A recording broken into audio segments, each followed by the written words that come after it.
My dear brothers and sisters, welcome to a news program unlike any other.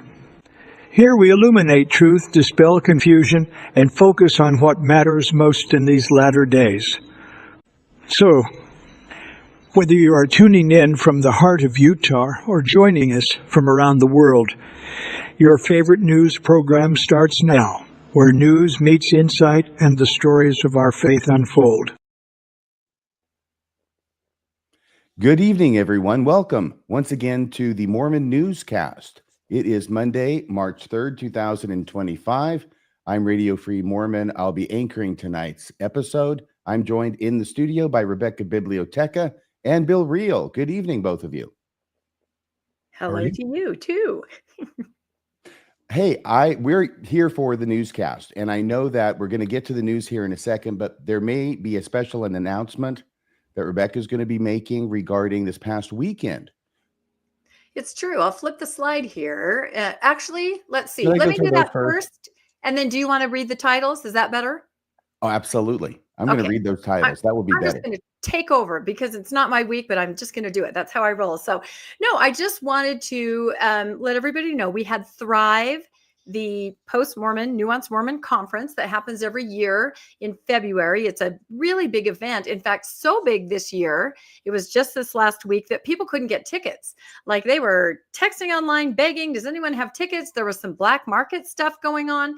And I'm happy to announce that next year, they are moving across the street to a conference center, a double in the size venue, so that hopefully a lot more of you can attend, because I'm telling you, it's so exciting to be there. The speakers were absolutely incredible for the 2 days, and we had a lot of fun. Some of the pictures I put up just very quickly. Nemo was there. There's a picture on the right where someone presented Nemo with some cowboy boots. I thought that was just so cute. He didn't know how to take them off American style, so my co-host Landon kind of helped him. You can see that there.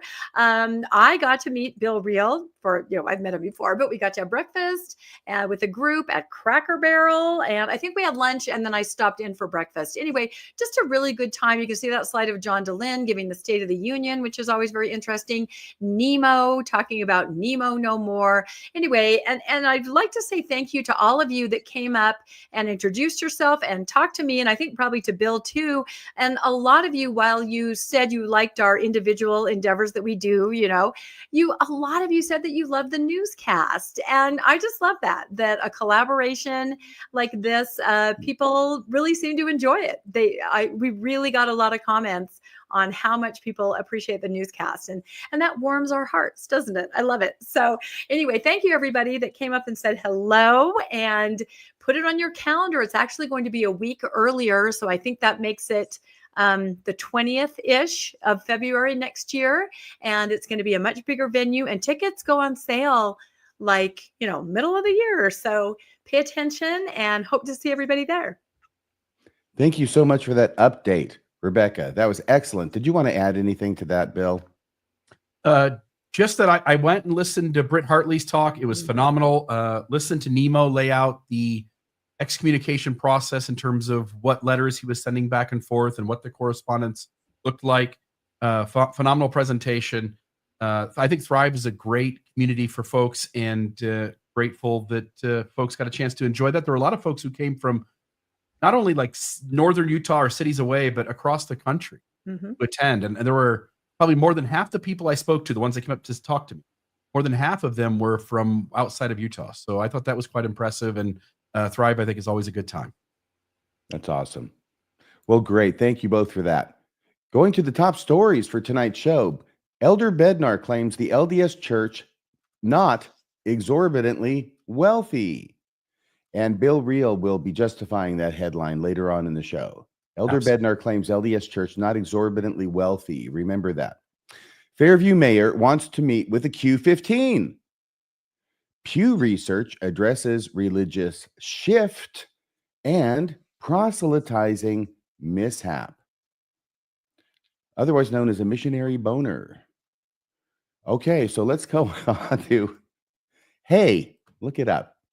Okay, so the first story is mine about Elder Bednar, which is creating a lot of buzz.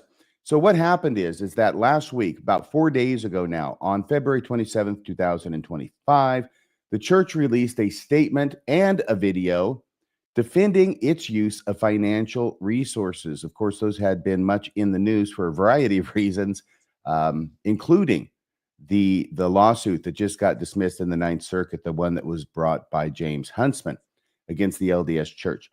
And for the video, they used video of Elder Bednar from the Silicon Slopes Summit, September of 2023. Here is the statement as it appears at the church newsroom on the church's website. And it shows a hand here with a couple of little, I think those are supposed to be widow's mites. They might be. Stewardship of Tithing Funds is the title. Recent court ruling acknowledges church integrity.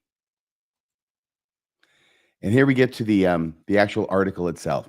President Gordon B. Hinckley long kept a small widow's mite prominently displayed on his credenza. Do you think they're using that as a jab at the widow's mite report? I don't know. It's possible. That's all I'm saying. For the 15th president of the Church of Jesus Christ of Latter-day Saints, it was a reminder, a constant reminder of the sanctity of the funds with which we have to deal. A lot of this is fluff, faith-promoting fluff, but, you know, they won, so they get to have their victory lap. They come from the widow. They are her offering as well as the tithe of the rich man, and they are to be used with care and discretion for the purposes of the Lord. And all that was from President Hinckley. Throughout the history of the church, the article goes on, whether in times of financial scarcity or plenty, few things are of greater concern or given greater care by church leaders than the use of consecrated tithing donations.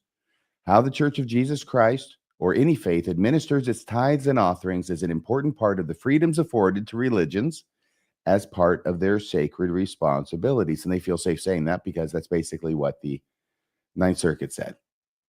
This was highlighted recently when the Ninth Circuit Court of Appeals in the United States unanimously, 11-0, looks unanimous to me, dismissed a lawsuit challenging how church funds and proceeds from investments were used for a church project. Unanimous decisions of this nature are rare and remarkable. Any decision of this nature, by the way, is rare and remarkable to be heard before the entire panel. And the judges sent a clear message in their ruling, and they quote from the opinion. Rebecca, could you read the quote from the opinion? Because I want to watch your face when you read it. Oh, let me see. Is it after ruling : is that the quote we're talking about? Yes, it is. All right, there we go. No reasonable juror could conclude that the church misrepresented the source of funds for the City Creek project. That's my face. Do you need me to make it again? Yeah, I missed it. There we go. Okay, thank you. So there we have the statement. And of course, that was the basis for this ruling, right? That was the granting of summary judgment on behalf of the church, that no reasonable juror could conclude that the church misrepresented the source of funds for the City Creek project. We may disagree with the ruling. It wouldn't be the first ruling by a judge with which I've disagreed, and yet it is the ruling. In the careful use of tithing funds, prophets act knowing they are ultimately accountable to the highest judge, the Lord Jesus Christ, for how these sacred donations are used. That stewardship weighs most heavily. I'm sorry. That's supposed to be a serious line. Let me try it again. That stewardship weighs most heavily. Yeah, it's almost a sentence fragment. I'm not positive, but I think it could be. The biblical principle of tithing, giving 10% of one's income to contribute to the Lord's work through his church, comes with both an ancient and modern promise that God will open you the windows of heaven, pour you out a blessing, that there shall not be room enough to receive it. We know where that is from. Malachi chapter 3, it's in verses 8 through 12 in there somewhere, I think. That promise is being fulfilled today. The church has been blessed with the resources needed from sacred tithing donations to support the worldwide spiritual and temporal work of helping people live the gospel of Jesus Christ, caring for those in need, inviting all to receive the gospel of Jesus Christ, and uniting families for eternity.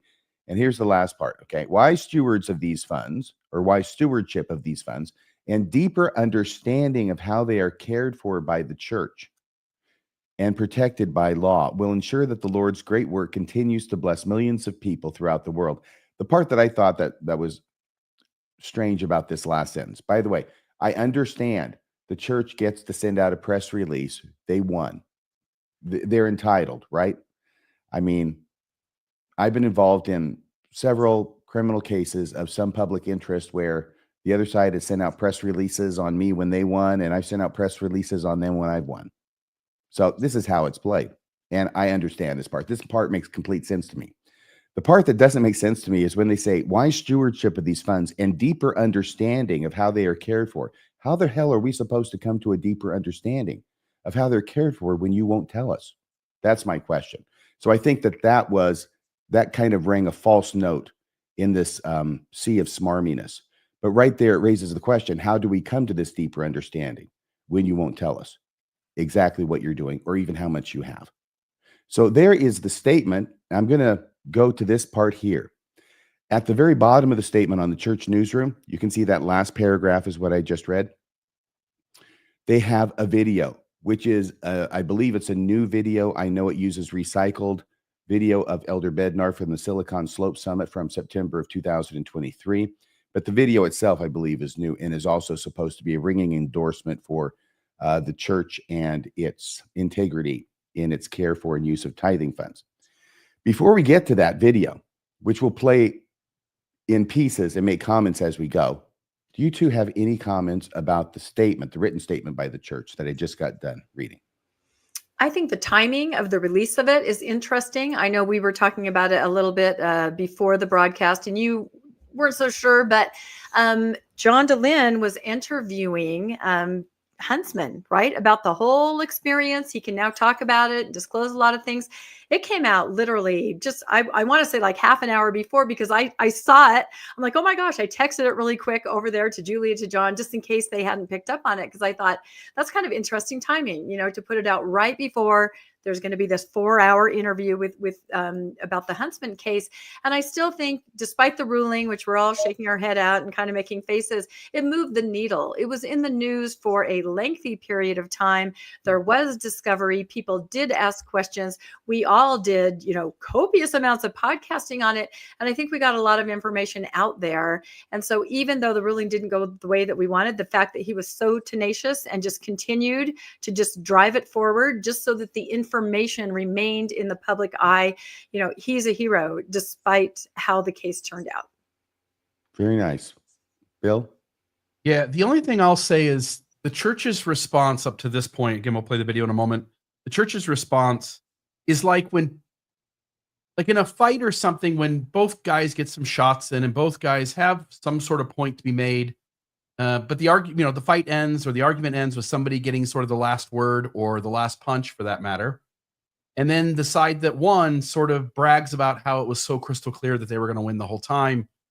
And if we've learned anything over the last few years with the SEC, with this lawsuit that has progressed from point to point and at this point is no longer, and then the one in regards to the SEC, that the multiple lawsuits that got combined into one, the church really doesn't have the room to be sarcastic here or to sort of throw out that it's the champ.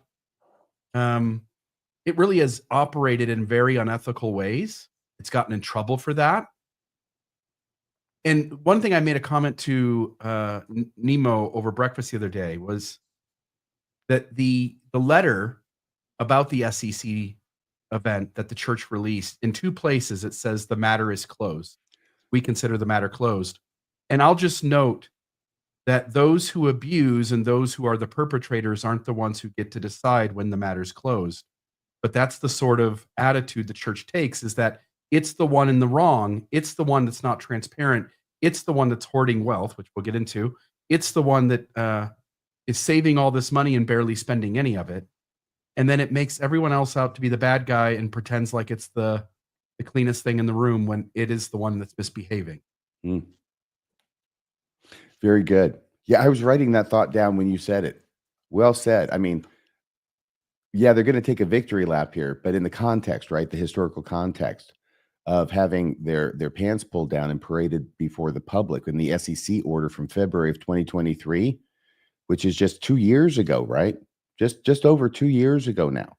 For them to come out and, take this victory lap does expose them to a comparison. But then they went a bridge too far. A bridge too far. Because the statement, okay, we get it. But then they added the video of Elder Bednar. By the way, A Bridge Too Far, great movie, and timely enough, guess who starred in it? Better question is who didn't star in it. But over there on the right of Sean Connery's shoulder, who do you see? Gene Hackman. Gene Hackman. Yeah. Yeah. Recently passed away. Unfortunate. Yeah. And more recently discovered. Yeah. Okay. And this is The Bridge Too Far. Elder Bednar. That should be his middle name. Elder David A. The Bridge Too Far. That's what the A stands for. Elder David A. Bridge Too Far Bednar. I like it because he's speaking at the Silicon Slope Summit. And what we have here is there was a report that was done on it at the time back in September of 2023. Apostle describes the global Church of Jesus Christ at Silicon Slope Summit. Talk about a mixing of God and mammon. And here is the video. Now, the video itself that the church put up, this is The Bridge Too Far, is just 2.5 minutes long, but we will break it up as we go through. So, Bill, do you have that? And are you able to hit the play and I'll go, can I go cut and you'll cut? Yep. Here we go. You're getting a lot of heat for people telling you how to spend the money of the church. How do you think about that, or how can others really understand? Right now. Yeah. Okay. I'm not sure who this guy is, who's the host, right? And I don't know why he's dressed like that, but he looks like a mime with an allergy for makeup. He's a mime with a makeup allergy. What is that outfit? Is that it's a tech summit? Yeah, everybody really edgy, cool, tech entrepreneur. Everybody was there, and I can't remember his name either. But he's the bomb. This is what all the fashionable millionaires are wearing nowadays.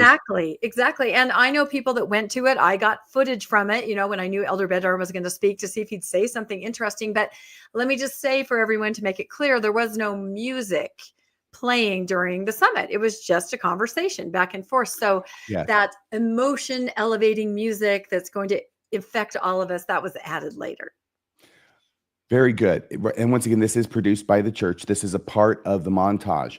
And we are stopping it regularly to make comments, even about clothing, mainly because we want to make sure that it's very clear and obvious that we are using this in a fair use manner and not just playing the whole thing at once, okay? Which could be objected to by certain parties.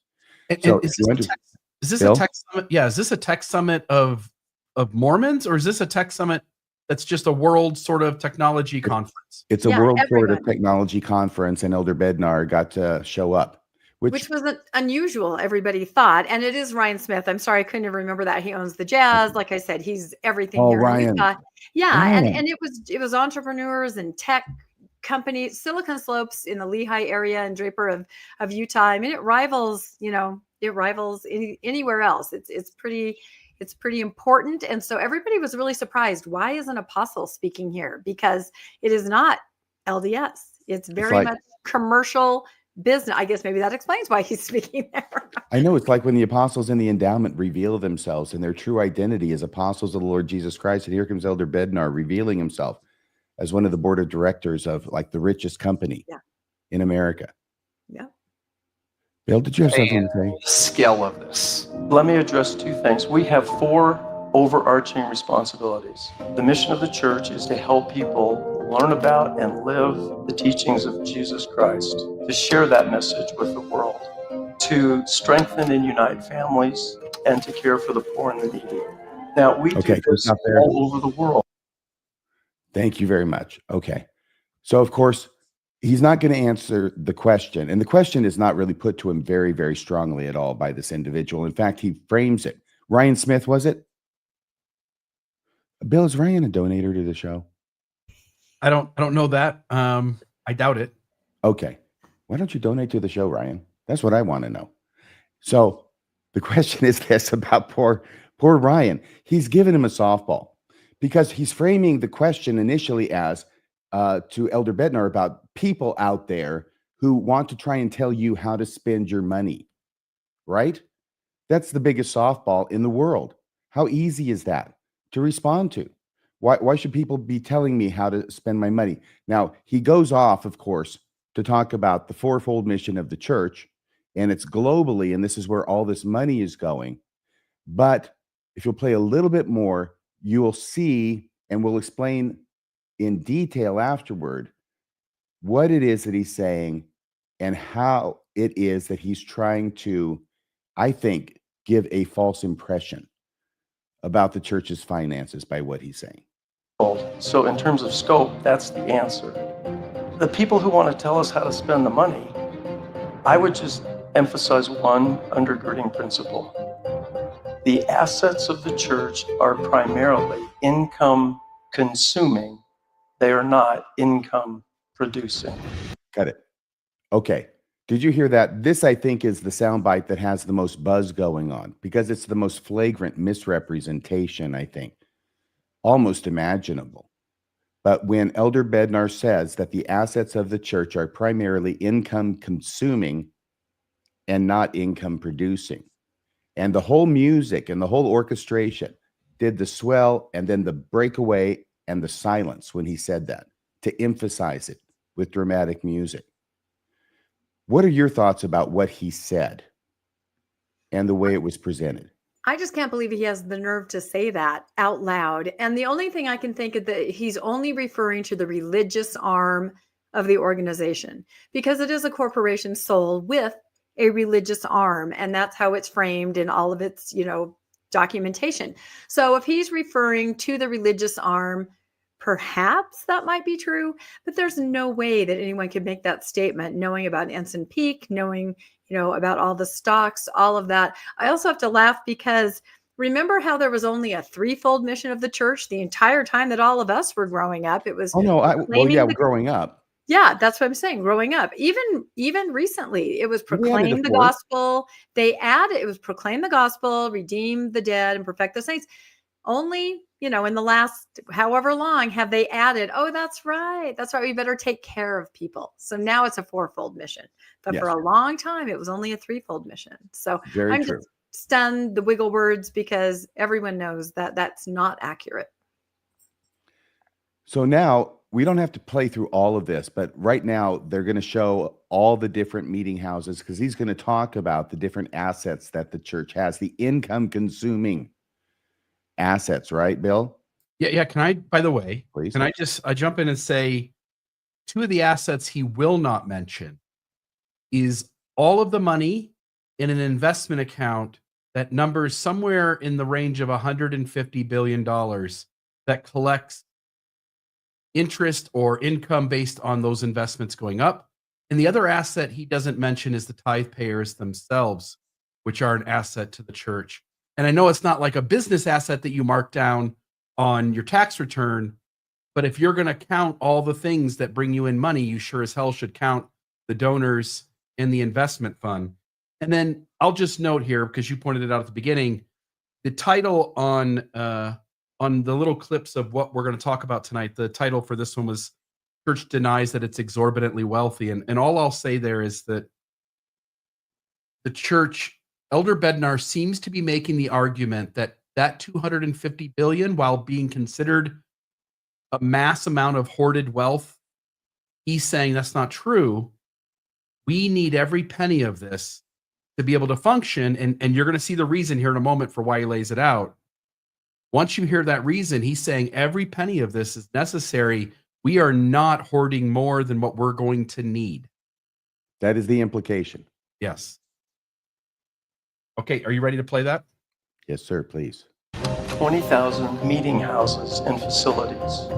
They're all paid for when they're dedicated.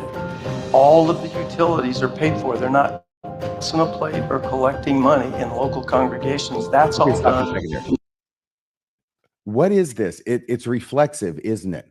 The Mormon disdain for passing a collection plate as being inferior in some way ethically to requiring 10% of a person's income in order to go to the celestial kingdom.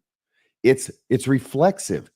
And I was kind of surprised to hear him talk in such a dismissive way about a commonly accepted practice of gathering donations among many of his Christian brothers and sisters. Any thoughts from you? I feel like he's showing disdain for people that give out of the goodness of their heart. And still, instead, what he's saying is, there's punitive action that's taken against you as far as removing privileges if you don't tithe. Anything from you, Mr. Reel?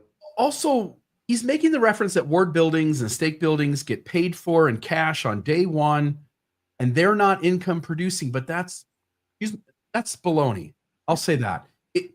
Those ward buildings do bring in money. They house tithing paying members. They're built with the intention of, we're only going to build a building that can service this many people. We won't build that building until there's enough people there to support it. And once those people come in, the budgets that wards have versus the amount of money the average ward sends back to Salt Lake City, it's crazy. You spend $7,000 a year in terms of like budget on things, and then you end up getting back in, whatever it is, $340,000 per building, and then you act like the building was a loss for you. And in terms of how Mormonism does business, that's just not true. Right, and the temples are a more direct connection, but you're right about the chapels too. And I don't want to take away your thought because you shared it with me before the show, Rebecca. Do you want to repeat that now? Yeah, about I guess how temples are actually income producing. Oh, yeah. Yeah, I take huge exception to that. And I've talked about this. It's actually my co-host Landon who kind of brought this up, that temples are income producing. In order to set foot through the door, you have to have already given and continue to give 10% of your income. So in my mind, they do produce income for the church. When new temples are built, there's a whole bunch of publicity trying to get the members, get your recommend. What does it mean to get your recommend? In some cases, you may be paying back tithing. You're promising to pay tithing now and continue to pay. So the idea that it's not income producing, it started from somebody probably handing a chicken to the bishop's storehouse. How do you get from a chicken to almost $300 billion, as John DeLynn reported at Thrive? Somewhere along the line, income had to be produced. One egg at a time. That's right. All right. So if we can just play a little bit more here, once again, chopping it up for fair use sake. The tithes that the members of the church pay all over the world. But you've got fixed costs in the maintenance, the utilities, all of those things for all of those buildings. 315 temples in operation. Okay, can we stop here for a second? Design, being renovated. Okay, notice that what Elder Bednar is doing is what I saw somebody else doing this past week, and I don't have to get into who that was. You'll see it often enough, where statistics are used not to inform, but in order to occlude, okay? He's flooding the space with statistics that have nothing to do with really what they're talking about or answering the question. But he's flooding with statistics to make sure everybody knows how big the church is, how many buildings they have, how many temples are out there, so that they understand that all of these income consuming assets, as he's just described them, are going to be consuming all the church's money. It's like Bill said, the implication is so strong that it's virtually an outright claim that the church just really doesn't have that much more money than it needs to meet its debts. All right, ready to play a little bit more? Renovated or under construction. 4 major institutions of higher education. You don't have to be an accountant to figure out. Those are some big dollars. So when people say, well, what do you do with all that money? Well, there's an episode in the Old Testament. Can you stop there for a second? No, you don't have to be an accountant to know that that requires a lot of money. But we're sure as hell not going to tell you how much money. This is one of the things you have to always understand and keep reminding yourself of. He is not going to tell you how much money the church takes in tithing every year. He is not going to tell you how much money the church has in investment savings in the bank, technically the EPA. He's not going to tell you any of that. All he's going to do is say, we have all of these buildings, all of these assets that require money, and we're going to pay that money, and we have to pay it all the time. And these are fixed expenses, right? The electricity, oh my gosh, it's a fixed expense. We've got to pay this. And now he's going to go into the Bible, and he's going to wax rhapsodic about the story of Joseph in Egypt, right? With the 7 years of plenty and the 7 years of famine. I don't know. maybe there's another church out there that uses this story more than the Mormons. If so, I'm not aware of what church that is. But you hear it all the time in Mormonism. Maybe Ryan Smith is hearing it for the first time. I don't know. Maybe he's a Mormon. He's heard it a bunch too. But yeah, the 7 years and the 7 years. So what are you saying? You're saying we need to have something in reserve, but he will never tell you how much they have in reserve, because if he told you how much they have in reserve, everybody would say, why do you have that much in reserve? Can I just, the BYU thing too, the schools, the church has done its research. It knows what the schools bring back in loyal membership, for instance, the AJ Dibansta, they paid him umpteen $1 million, but they know what they're getting by making that investment.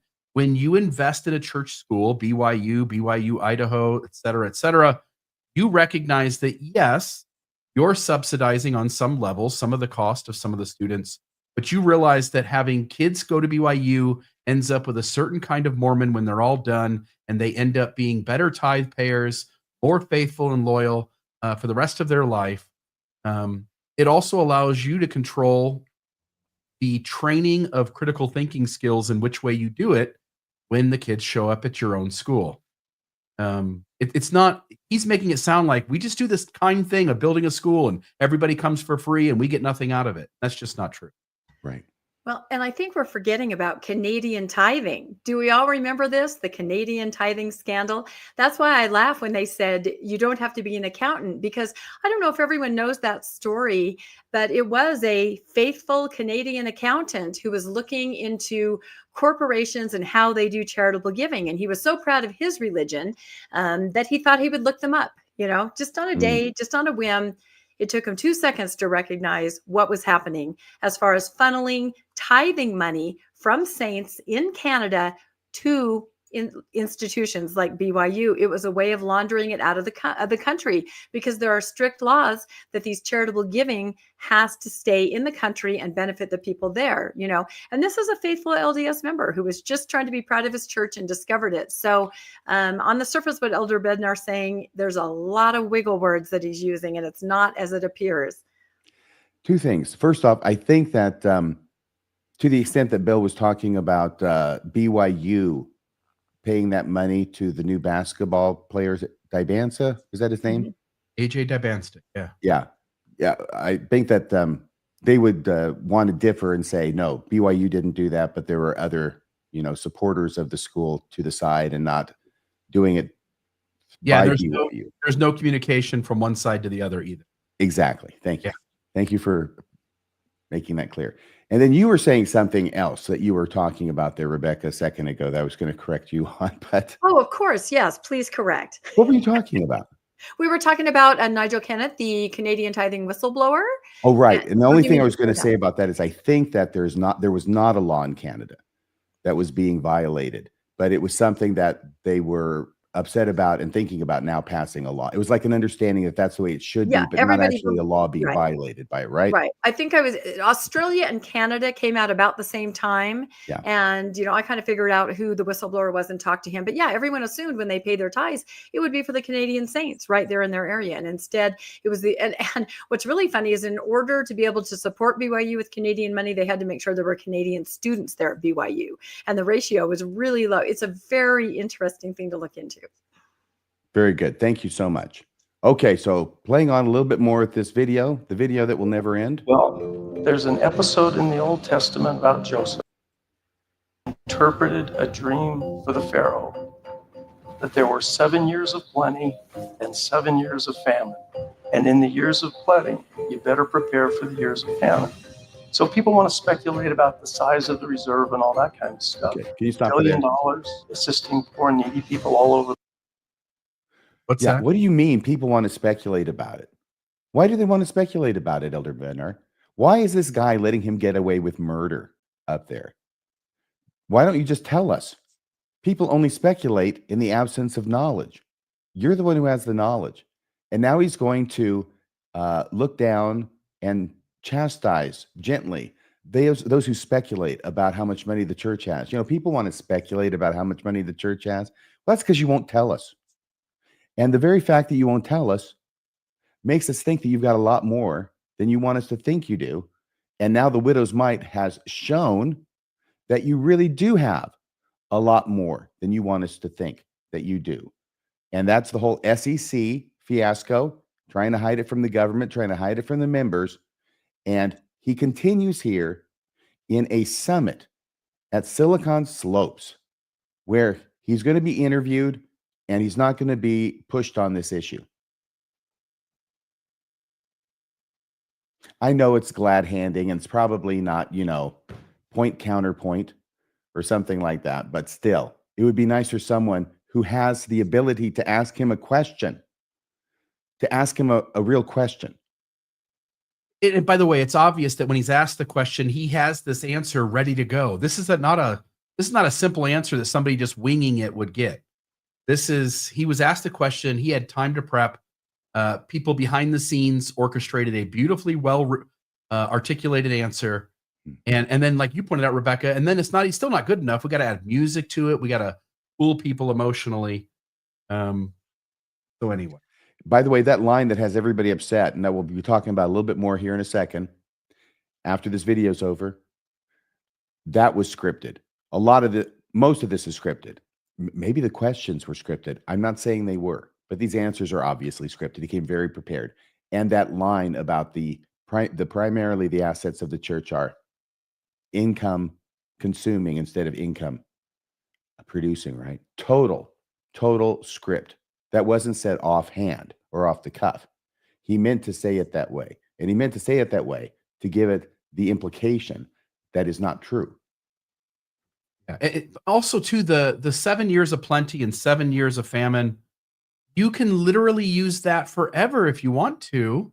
I mean, it's sort of this freebie explanation that any institution religious that has this much money within Christianity could make this argument. Now, by the way, there are only 1, 2, maybe 3 institutions in Christianity that have anywhere near this amount of money.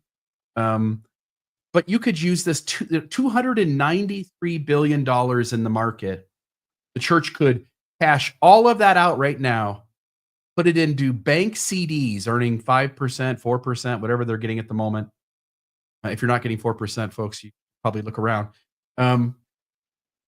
They've got so much. I mean, how many years of church operation? And then also when stuff does hit the fan and we end up in a recession or heaven forbid a depression, it doesn't go from 8 billion coming in a year to nothing. That's not how it works.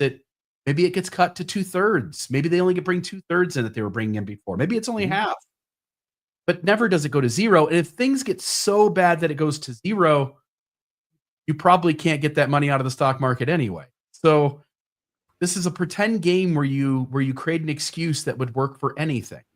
Yeah, it's a wooden tool. Absolutely. And I was going to say, I think that story that they use over and over is disingenuous, because do they help in times of famine?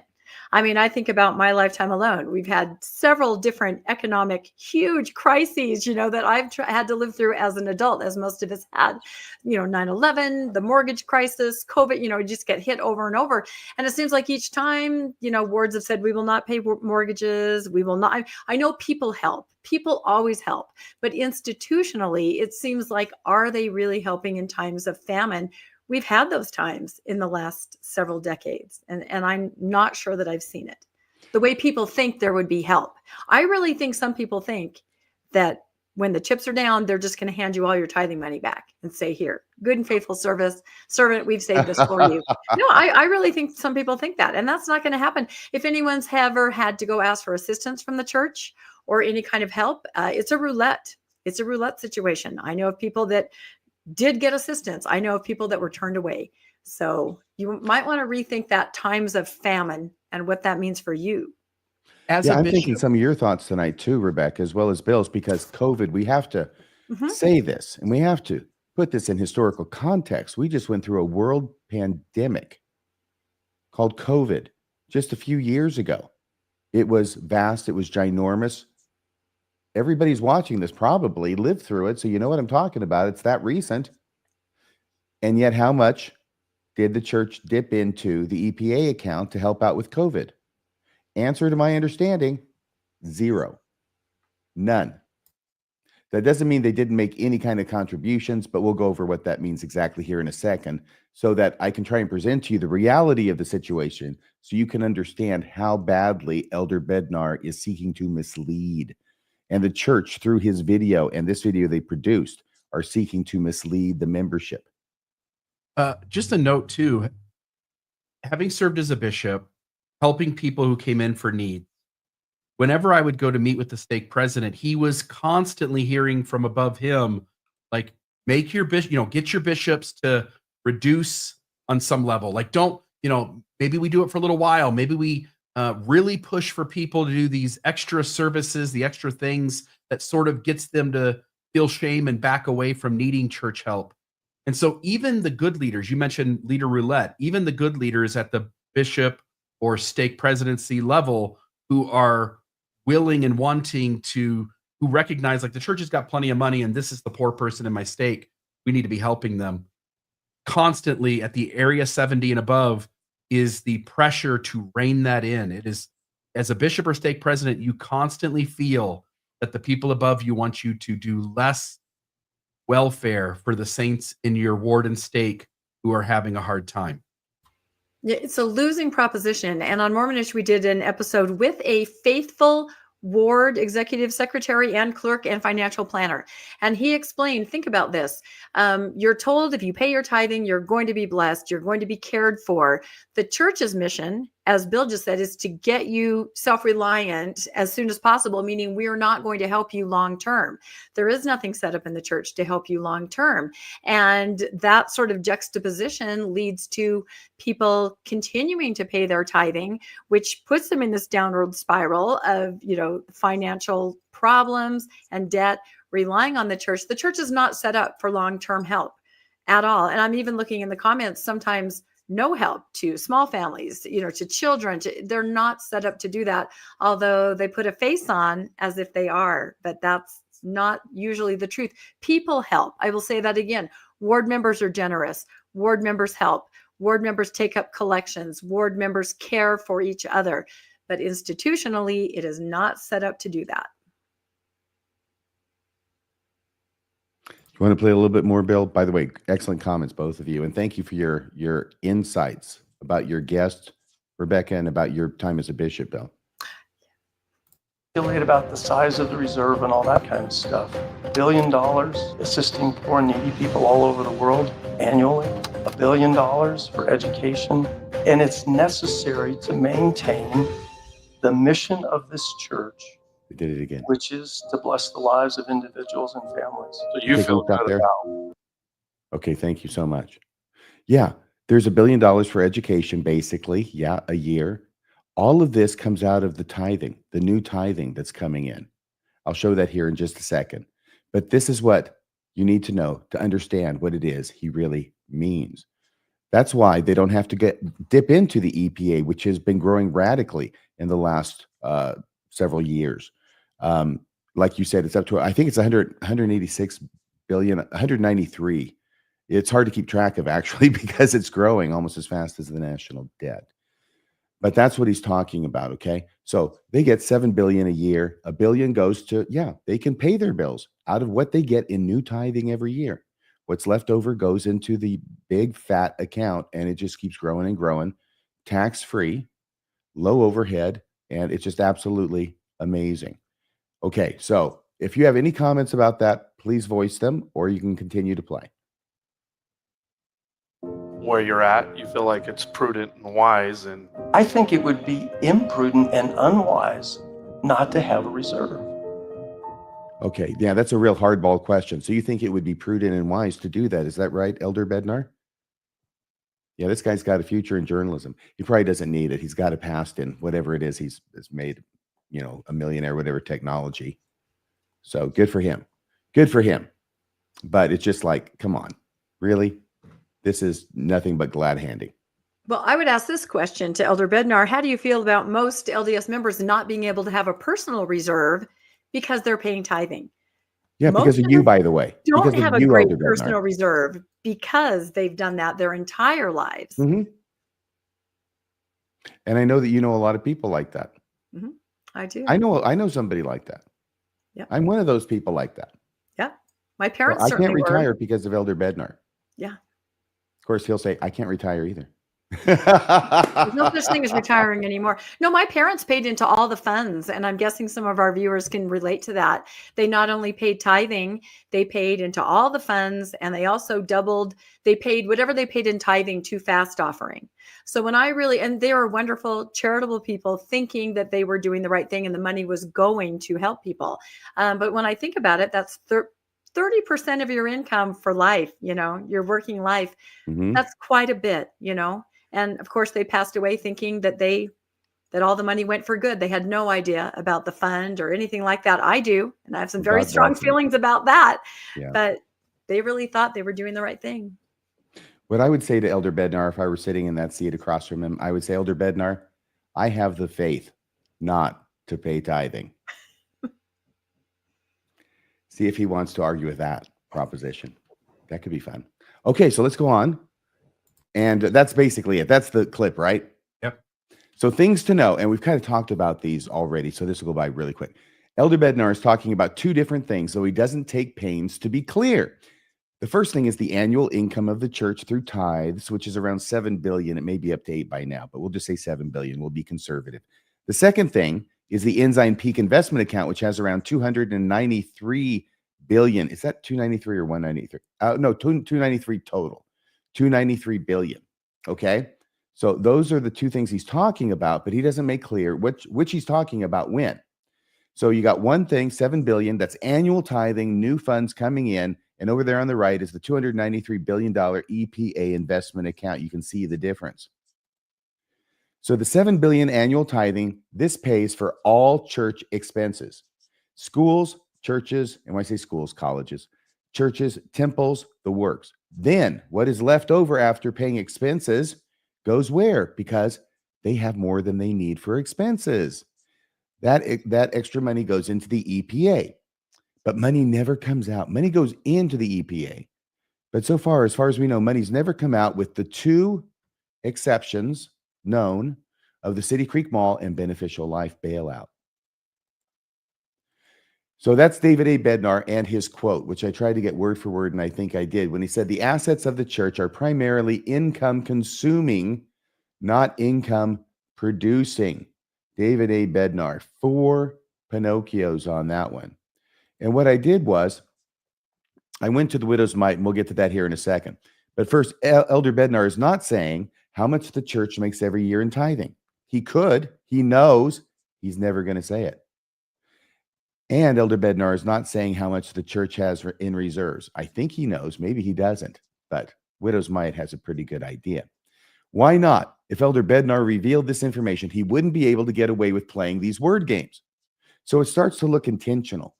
When you see all this information that he knows, he's not telling, and then he's not being careful to distinguish what he's talking about when he's answering questions in order to give a false impression. That's why it looks like he's playing word games. We're going to the widow's mite now, which is the wonderful consortium of people who are experts in the area of finance and have dug through the available information that the church has put out and has been revealed in different, perhaps newspapers or magazine articles or whatever. They've put all this stuff together, and they have got a really good bead on the church and how much it has. And this is what they say. This is the report on the state of wealth of the church for 2024. So this is the most recent that they have. And here are the two slides. The first one is on the left, okay? And at the end of 2024, the church has about $206 billion. $206 billion. Now that $206 billion is investments that are not, repeat, not those other investments that Elder Bednar was talking about, okay? This is the stuff that's like in the stock market or other places.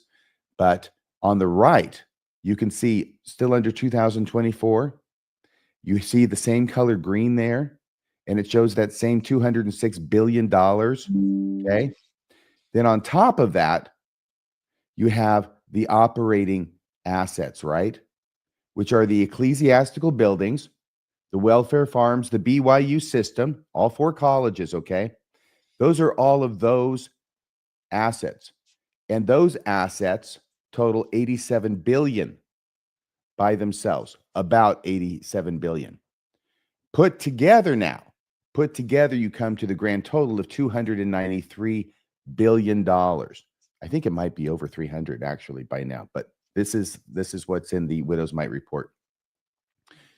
So you can see that even if Elder Bednar were talking about church assets in his mind, the church assets are not primarily the investments that the church has.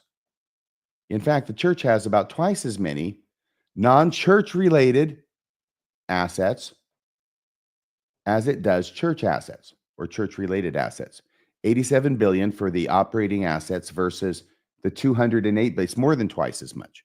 So there's no way I think that could be considered primarily the way that Elder Bednar talked about. Remember what he said was, the assets of the church are primarily income consuming, not income producing. So I just don't understand. I'll be open to any kind of explanations you might have. I actually came up with one myself as a possibility for how it is he's trying to justify saying this outrageously misleading thing. The assets of the church are not primarily income consuming. The assets of the church are primarily income producing. It's the opposite of what Elder Bednar said by a big margin, as we just saw in the graphs. When Elder Bednar says assets of the church, now this is my speculation. When Elder Bednar says assets of the church, he may be distinguishing between the two investments in his head and be referring only to those assets that are ecclesiastical in nature, i.e. only the blue bar. In other words, if he's saying it and in his head, he's thinking only about the blue bar, not about the blue bar and the green bar, just the blue bar, then within that blue bar, then maybe those assets of the church are primarily income consuming. Maybe. But you have to go a long way and around the block to find the justification to try and give him an excuse to be not lying about this. So I said, when Elder Bednar says assets of the church, he may be distinguishing between the two investments in his head and be referring only to those assets that are ecclesiastical in nature, i.e. only the blue bar. But if this is what Elder Bednar is doing, and he would have to be doing something like this in order to avoid lying, please explain if I'm wrong about this, okay? He should explain his definitions to the audience in order to avoid inadvertently misleading them. And then we were going to play it again, but we're not going to do that because once again, we want to be very careful about use of this. We want this information to stay up for everybody to be able to see it together with our commentary on it. So let me see if I think that was the end. Oh, no. That was the part about people telling the church how to spend the money. I'll make this last point, then you can throw in and we'll go to the next story, everybody. Nobody is telling the church how to spend its money. But a lot of people, when they hear the church has almost $300 billion in reserves, think the church should maybe dip into those reserves to help people out. Why should anyone have to tell apostles of Jesus Christ that the poor and needy should be ministered to? And as I was pondering about this episode before it started, the thought came to me and the scripture came to my mind of John chapter 3, verse 10, where in a similar situation, Jesus is talking alone with Nicodemus. Nicodemus being a member of the Sanhedrin, one of the teachers of the people, one of the masters of the people in Israel. And he was asking questions that Jesus was chiding him, saying, any idiot knows this. And how can you possibly hold the position that you hold and not know this? And even as Jesus said it to Nicodemus, I would say it to Elder Bednar. Jesus answered and said unto him, art thou a master of Israel and knowest not these things? Elder Bednar, when it comes to having billions and billions and hundreds of billions of dollars in reserve and making the decision to not use those or even half of those or part of those, some of it, to help out the poor and needy, art thou an apostle of Jesus Christ and knoweth not these things? That's what it should be used for and not just sitting there and growing cold and alone and dark. Those are my thoughts.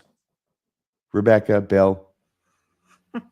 I have one thought. I have an assignment for everybody. Go and read the scripture about the widow's mite and read the scriptures that precede it. There are scholars that feel it's been completely misinterpreted, that it actually is trying to say, how dare you ask a widow for her mite when you have wealthy priests, you have wealth in a church. So I read the scriptures around it in context with punctuation different and emphasis different than the way that they say it now.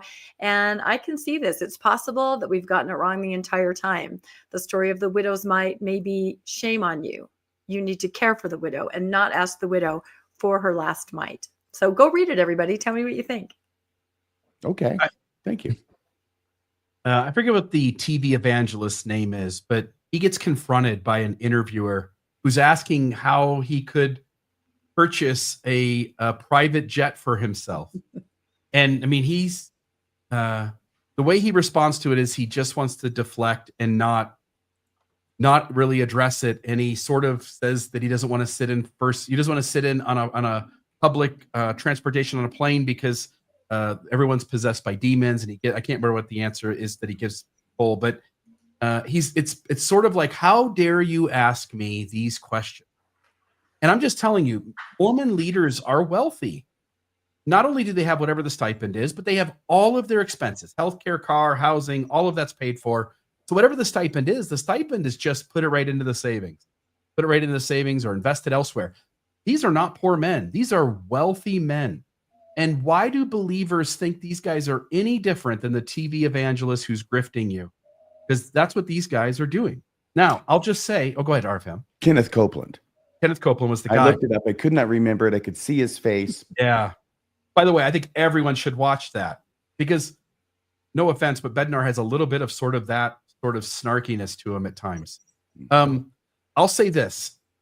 There's the thing from President Nelson where I'm going to put it up on the screen here, where he tells the people of Africa to pay tithing. That's the way to get out of poverty, which is ridiculous.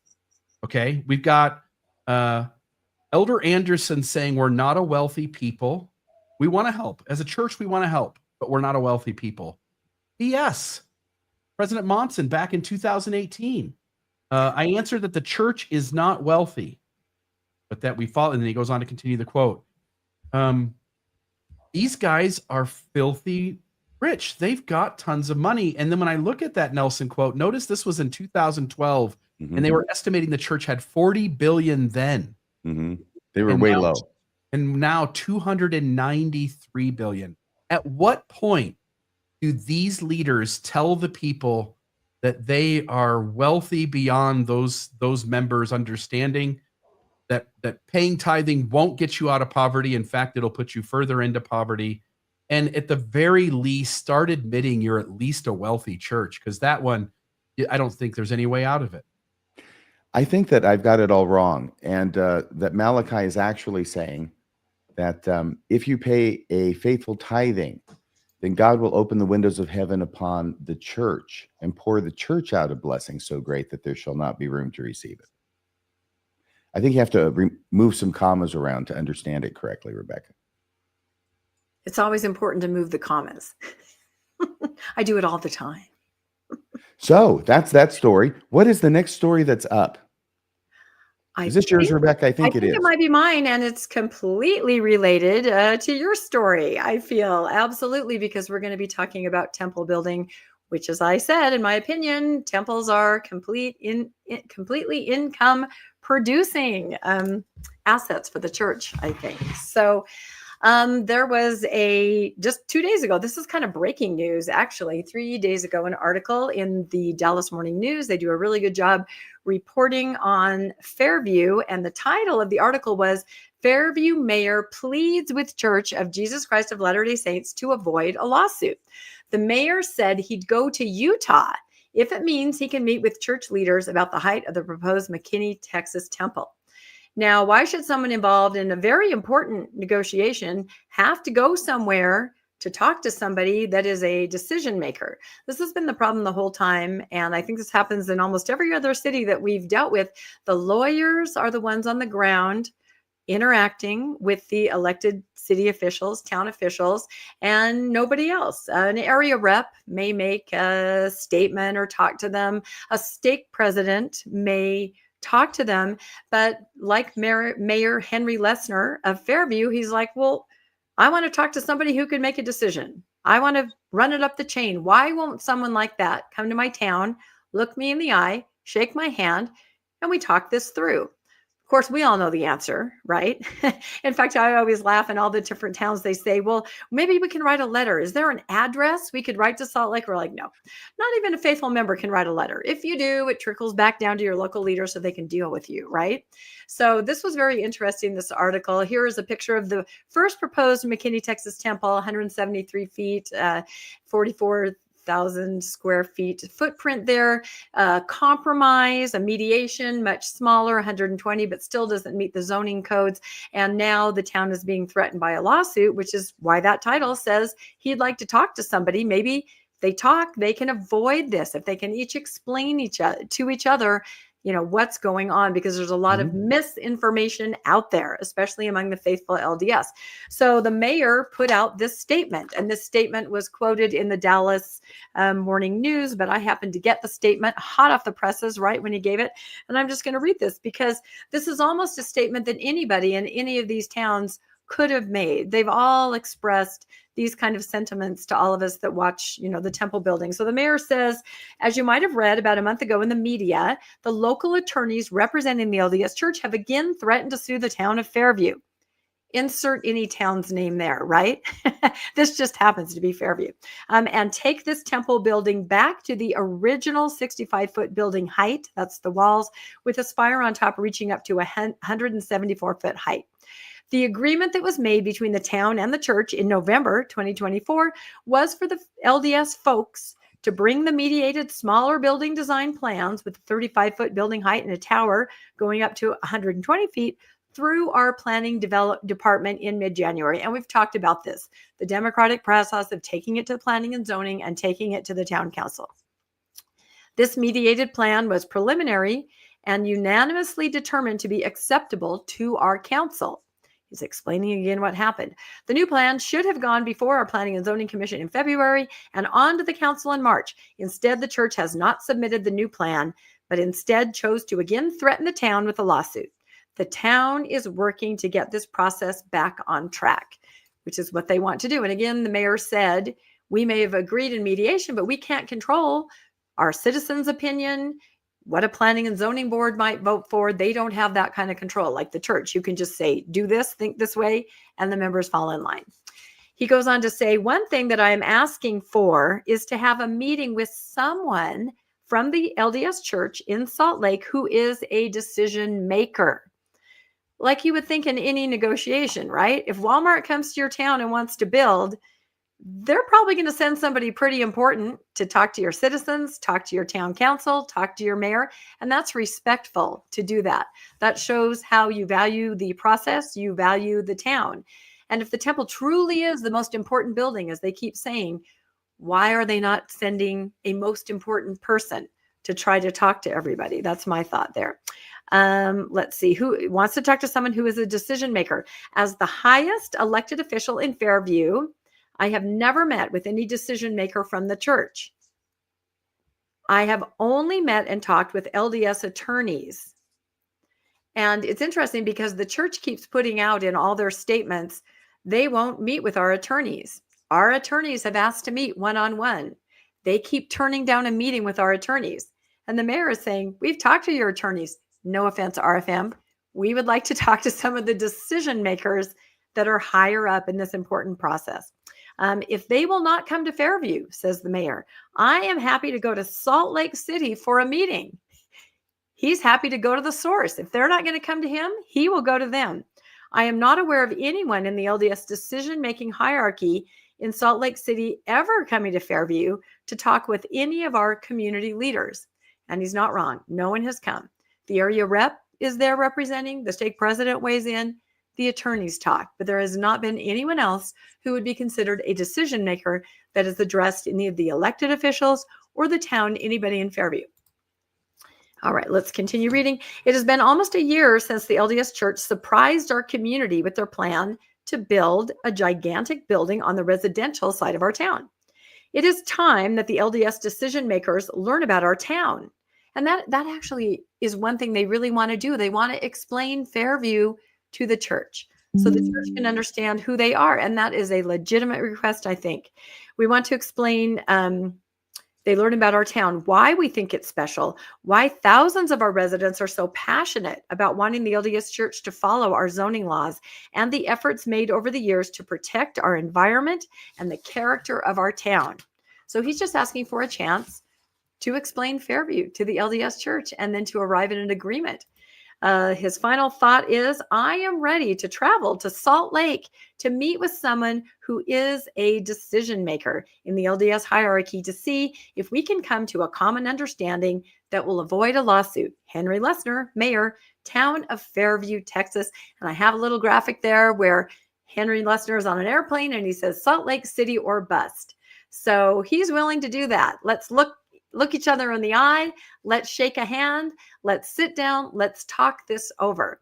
Do you guys have any thoughts about this statement and his request to meet with somebody, even being willing to come to Salt Lake City?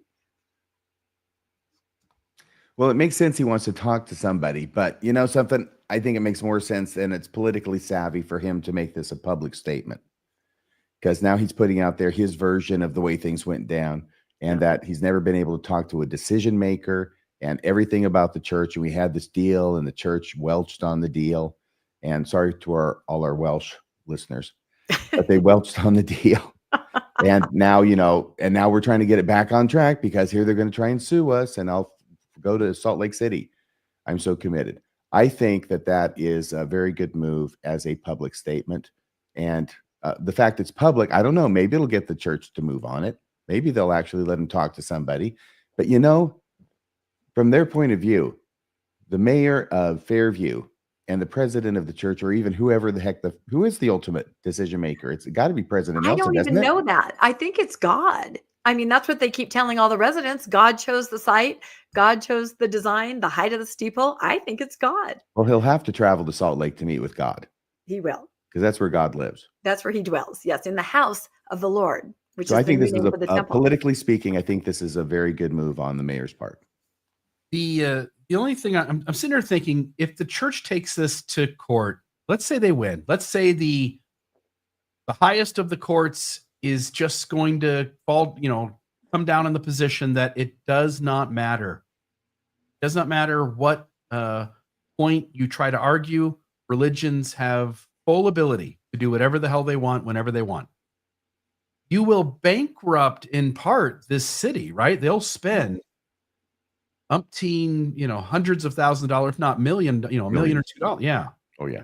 That you will bankrupt the city. Could the church, when the whole thing is said and done, let's say the church takes it to court, they win, city spends $1 million, whatever, to handle the proceedings. And then could the church just back out and go, you know what, on second thought, we don't want to build it all in your town?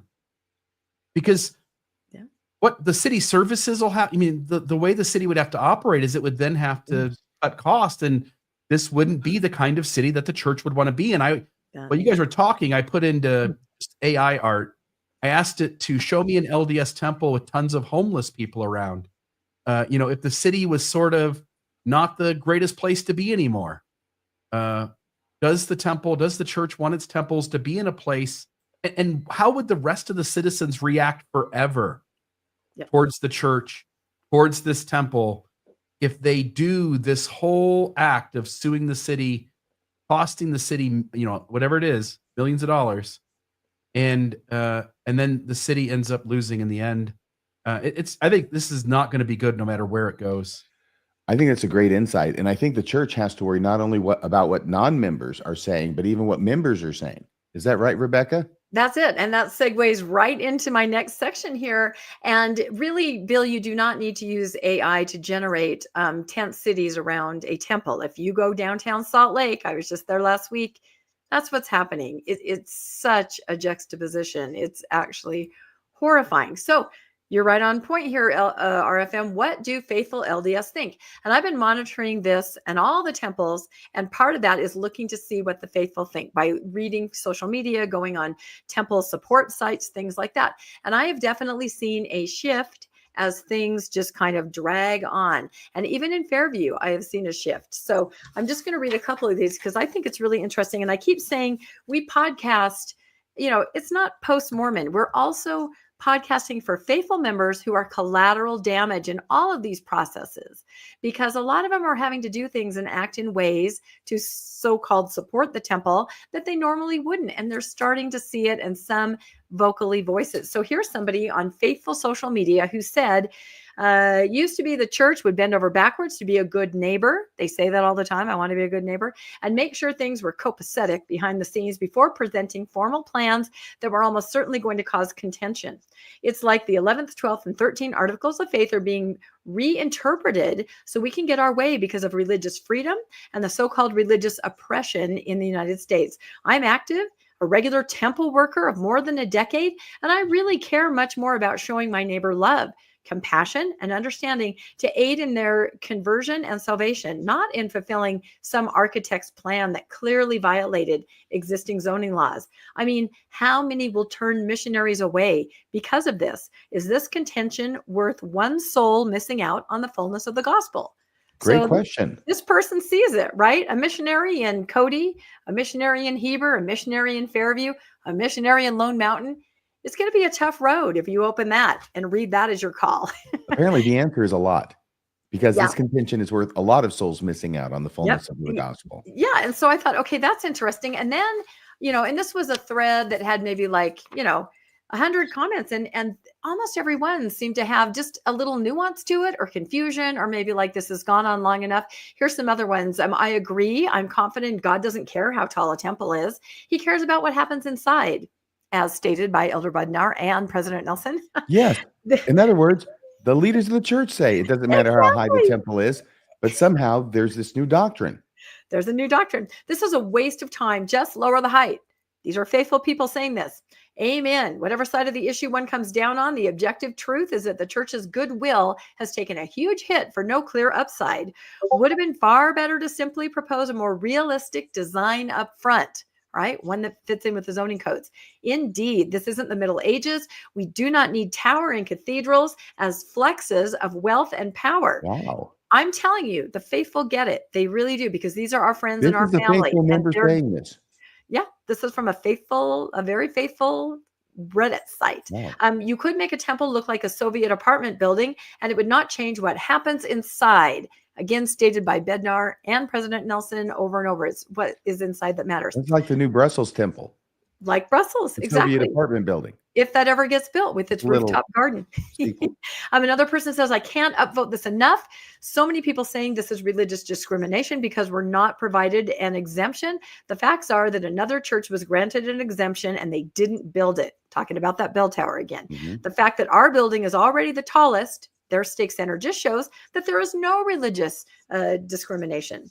And someone else says, just dust your feet and build it outside the city limits or in a nearby town that sees the benefit of having a temple. So that's kind of a backhanded way. But I was very surprised. And again, as I monitor this throughout the last year, it's really trending this direction. Mm-hmm. Of course, then you have people like this who say, good, they should take Fairview to court. They should win. They should go back to the original blueprint, the much taller one. The church has compromised a lot for this temple, only for the city of Fairview to keep backing out and not argue in good faith. This isn't an issue of the church being a bully. Misinformed members here, and quite frankly, ex or non-members cosplaying as faithful members. So this person can't even fathom that a faithful member might have a more charitable view of the whole situation. This person is accusing those, comments that I just read of being ex-Mormons or non-members. It's the no true Mormon fallacy. I think that's what it is.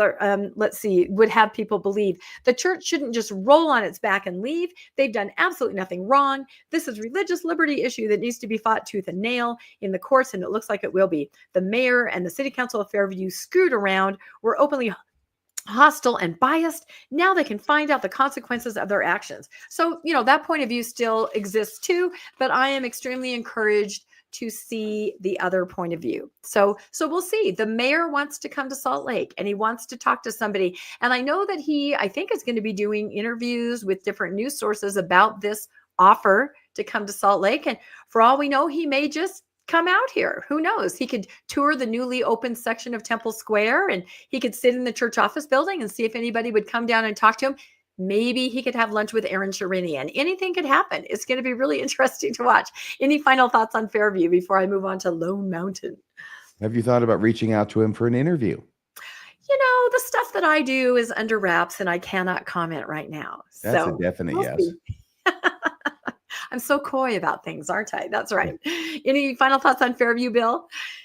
No, I'm just disgusted. Yeah, I know. Watching the previous story and this one.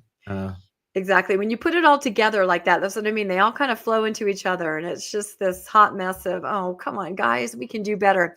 So let's move on quickly to, there is some news out of Lone Mountain in the Vegas area. The temple, of course, plans are in.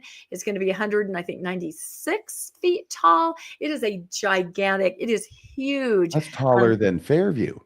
Oh yeah, no, this is the biggest one of all the ones that we covered. This is absolutely a monster temple, and it is going to be built. It's all the way through, and the planning commission, the zoning commission said yes. There was a lawsuit. It was dismissed. Yeah. We talked about that, I think, last week. But here's a very interesting thing that came up. It says planned LDS temple in Las Vegas faces limits on light. I put the picture over at lighten. It's lighting is what it's trying to say. So super interesting. A Las Vegas dark sky ordinance approved this month would limit how much light an upcoming Northwest Valley Church of Jesus Christ of Latter-day Saints temple can emit at night.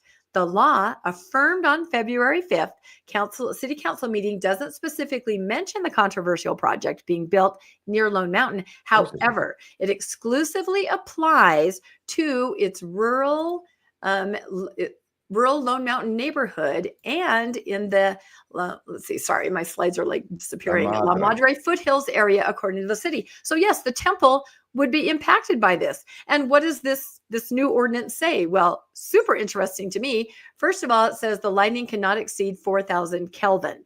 I believe other temples, it does exceed that. I don't know a lot about Kelvin. Maybe someone in the chat can clue us in, but definitely have to be dimmed down. Here's the one I find extremely interesting. No lights above 35 feet. No lights above 35 feet. What? That is so interesting to me. A required light shielding, But the lights can still be lower than that 35 feet and be pointing upward against the structure, right? No, and this is what we're going to talk about, the loopholes, the workarounds, but as it's meant to be, no light that shines above 35 feet and finally turned off between 11 p.m. and 5 a.m. That's not going to work, right? So I was fascinated. I've been talking to people in the area to see what they think. A lot of people think loopholes and, whatever's going to happen. So interesting from the article, it says the church, which often refers to light as a religious symbol, does it? I don't know if it does. I think that's a little clue there on how they might deal with it, right? Yeah, of course. I mean, that's obvious, right? Christmas It is tree obvious. lights. I'm They've been doing stating this the for obvious. 100 I years. know. Had planned to illuminate the temple 24 hours a day. The church in a statement said it was aware of the ordinance and will comply. Well, there you go. So this is a temple. This is not the Lone Mountain Temple. It has not begun construction yet. It's a temple of a similar size. And I just wanted to see what it would look like if it was illuminated to 35 feet. I think that's kind of interesting, don't you? Where is that temple? Yes, it is. I'm sorry. It is very interesting. I was going to say, where's that temple? It looks like a background mat in the original Star Trek TV show. It does kind of, doesn't it? Yeah. I can't remember which one this is, but I picked one that had a similar size and height. So, okay. So obviously there's no way they're not going to light it up to the top. That's the point of the temple, like the picture there in the lower left. And so what I can see is what you said, maybe the lights are affixed at 35 feet and then shine up. Maybe they can use that, some kind of loophole there. I kind of think we all remember the steeple doctrine, right? And when they need to use RLUIPA or some other religious workaround, they have to prove that what they want to do is the most important part of what they want to build. So when they wanted to build a tall steeple, they sent letters to their members and said, you got to mention how important the steeple is to us. We can't do what we do without it. That became Steeple Doctrine Gate. That brought Nemo from all the way from the UK to come and talk to Fairview and say that's not a thing. I'm going to go on record right now and predict the lighting doctrine is coming, right? Pillar by day, fire by night. I can just see it now. I am the light and the life of the world. We got it in Doctrine and Covenants 93. We got it everywhere. Yep. Don't help them, RFM. They don't need any help. All they have to do is just go to a little search. Exactly. Anyway, I'd like everybody to watch out for the lighting doctrine, because I feel this is going to be something that the fact that it's lit is an integral part of our worship. And we'll see if that happens. So it's interesting there. I've been talking to a couple different people that live there, and this is really interesting. This picture one of them sent me, this is a stake center where the light poles have been cut down. And it's been this way for about 10 years, this person said. And it looks like there were some lighting ordinances there, and the church did comply. They literally sliced their light poles off. So I don't know. I'm trying to find out more about this, but I just thought this was a really interesting picture, because this is a stake center that's pretty dark, because their lights have been sliced off for about the last decade. But those light poles are coming out of the sidewalk, right? They're coming out of the sidewalk. Yeah. I'm not exactly sure what they... Which seems like an issue on its own. Don't sidewalks have to be a certain width and allow for like disabled people and whatnot to be able to travel them? You would think. I just thought it was a really interesting picture that maybe shows that the church is intending to comply. I don't know. And then, of course, I came across this post. It was somebody who lives in Lone Mountain. This is a gorgeous picture of Lone Mountain right there. It's just this mountain. It's just this, this landmark that's there. And of course, the church looked at it and said, aha, I know what'll look much better there. So this person writes, I know what would look great in front of that mountain. Exactly. I know what'll look great. So this person says, I get to enjoy this view taking my daughter to school. There's going to be a big building right here blocking this view in the future. I'll enjoy it while it lasts. Okay. So different people weighed in, of course, on the thread. And this comment I'm going to read is from one of the local church leaders. And this person says, only if you zoom in, lucky enough for all of us, the sky is large and expansive, and the views will continue to be seen just fine. It's a little silly to act like the big building you speak of will block all the scenery. My guess is you will never not be able to enjoy the view. And the picture is really cool. Thanks for sharing. So people just don't get it. On my drive to and from Thrive, because it was in St. George and I came from farther north, I can't even tell you how many temples I drove past. Here's the Payson Temple. And, this is a mountain here in a mountain range. I'm sorry, but having something ginormous lit up, that's it. The view, the natural look and feel of it is just gone. So we'll continue to follow, but it'll be really interesting to see about the lighting in Lone Mountain. I think that's pretty fascinating. Our next temple. One last thing I forgot to mention. What was that? Temples. You were seeing all those temples. It's like you were spotting raccoons right and left. I was. Did you ever play that game as a kid? Spot the license plate. If I would have had a temple bingo card, I would have filled it up just on I-15 for like 10 miles. I'm not kidding. Yeah. It's just amazing how many temples there are. Obviously, they're all needed and they're all running day and night to do those endowments. Are they? Okay. Anyway, one last thing about Lone Mountain.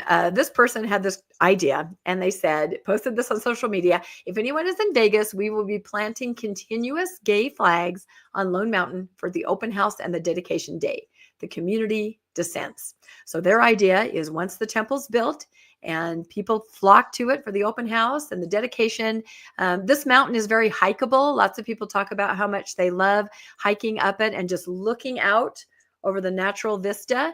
Of course, now it's going to be like this looking out and then record scratch temple right there. So they're going to put a pride flag up there. And continuous gay flags all the way up and along it. That'd be a lot of flags. What they want is your eye to go up and then over and go, oh, interesting. So that's the unfortunate corollary to the spire doctrine. That's exactly right. That's it. The doctrine of the spire, the doctrine of the lighting. And the last temple I'm going to talk about very quickly is again lighting. This is Cody. Oh my goodness.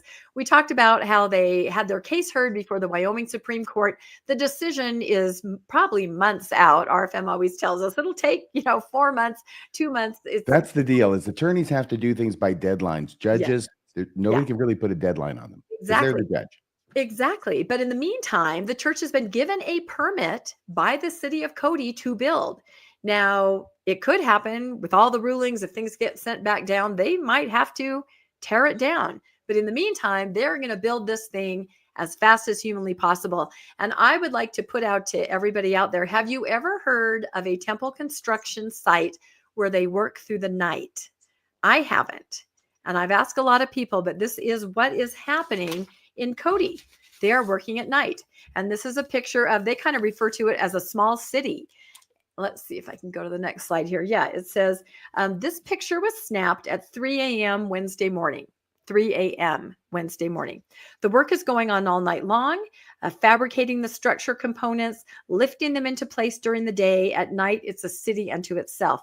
We are watching the equipment moving items around the site from where built to where the crane can reach them. We have seen flashes of a welding torch, and the steel boxes or railings are seen the next morning lifted into place by the on-site crane. The tall box at the top will be joined by 3 others like it to form the next segment of the layer cake tower. We have noise and nuisance ordinances, as most towns do. But it's strange because those are usually in commercial zones. You don't often see this kind of construction project in a residential zone. So it's kind of unclear about the noise and nuisance ordinances. Neighbors have submitted written complaints with photos, videos. The city official responding says, I'm saying that the Cody Police Department ought to be contacted. Then we're told that the police department sent an officer out who sounded like he might take action, but nothing changed. Of course, he's Now not it going to looks do like anything. the city is saying talk to the police. The police are saying talk to the city. The bottom line is this is going on every night in a very residential neighborhood. This is a letter, and maybe I'll have you read it, RFM, because I got this very late. This was They kind need of to get a lawyer and go to court and ask for an injunction against the church to make them there stop you doing that go. if they want anything to happen. There you go. But can you read this? This is a resident, and this is kind of an amalgam. These things are taken from many resident statements that I'm aware of. But this one just came in right before newscast, so I don't have it printed out. Could you read this? To me, this kind of breaks my heart. You know, someone in their Oh, own really? home and what they're going through. Yeah, I noticed that house that was right there. I think it was the Brady house in front. It See looks there with like the garage? Yeah. They got a great view of that temple when it's finished. Oh, and they're so excited about it. All right, here's your slide. As the sun sets, the lights become brighter. I can't stand in my own living room or soon to be kitchen. I think they're remodeling their home or something Okay. like that. And this picture right here is taken from inside someone's home. Look at that. This looks like a scene out of Close Encounters. It does. Okay, so I got my own kitchen. Without sustaining a headache from the lights in my window after even a short while, I walk outside after a long day's work and hear the hum of trucks and generators. I'm woken in the morning by the generators and sounds of construction through my open window. Well, close your window.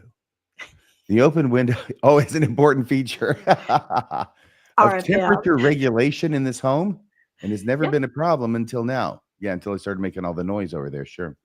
This project is disturbing my peace in my own yard, my own living room, my own bedroom, even after the hours of what would be considered a normal work day.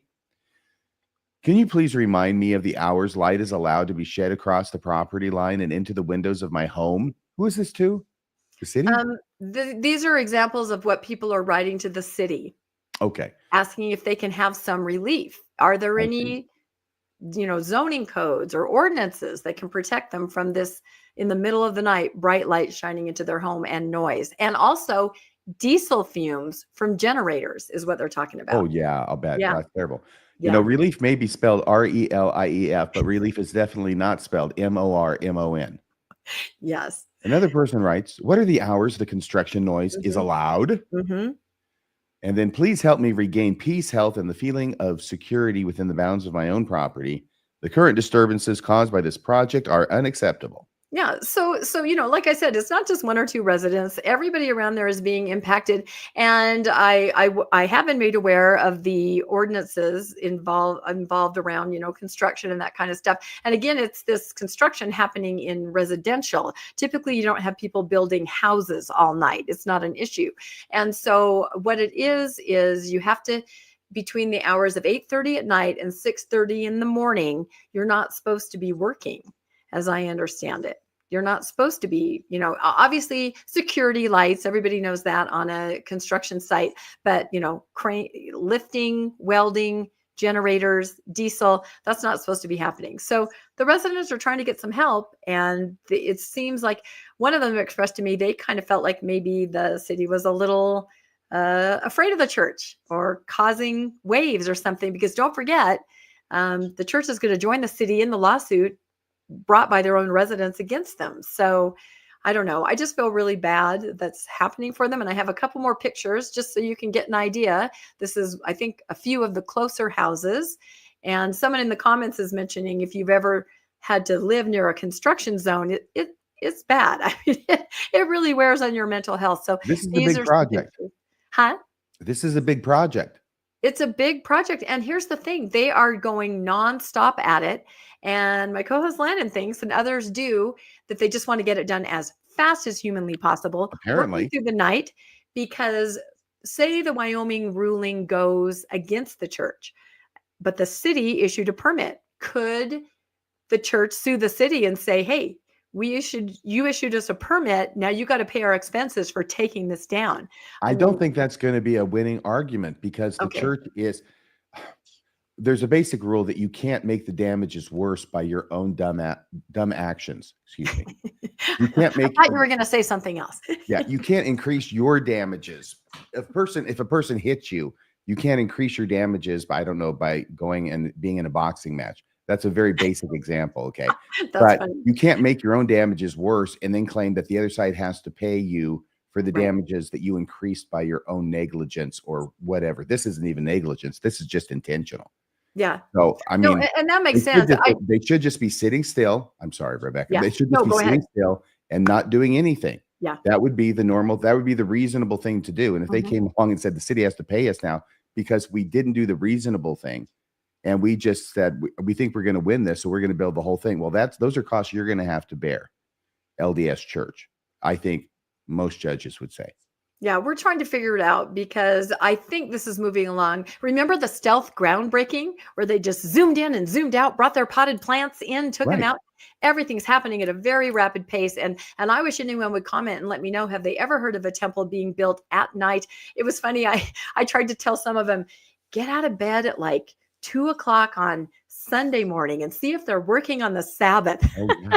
I haven't gotten that information yet, but wouldn't that be interesting if they were? So they are just putting it together lickety split, and it may be finished by the time that Wyoming ruling comes out and says, take it down. I don't know. I have never seen a temple built at night, but I would love to see a brand new temple destroyed by day.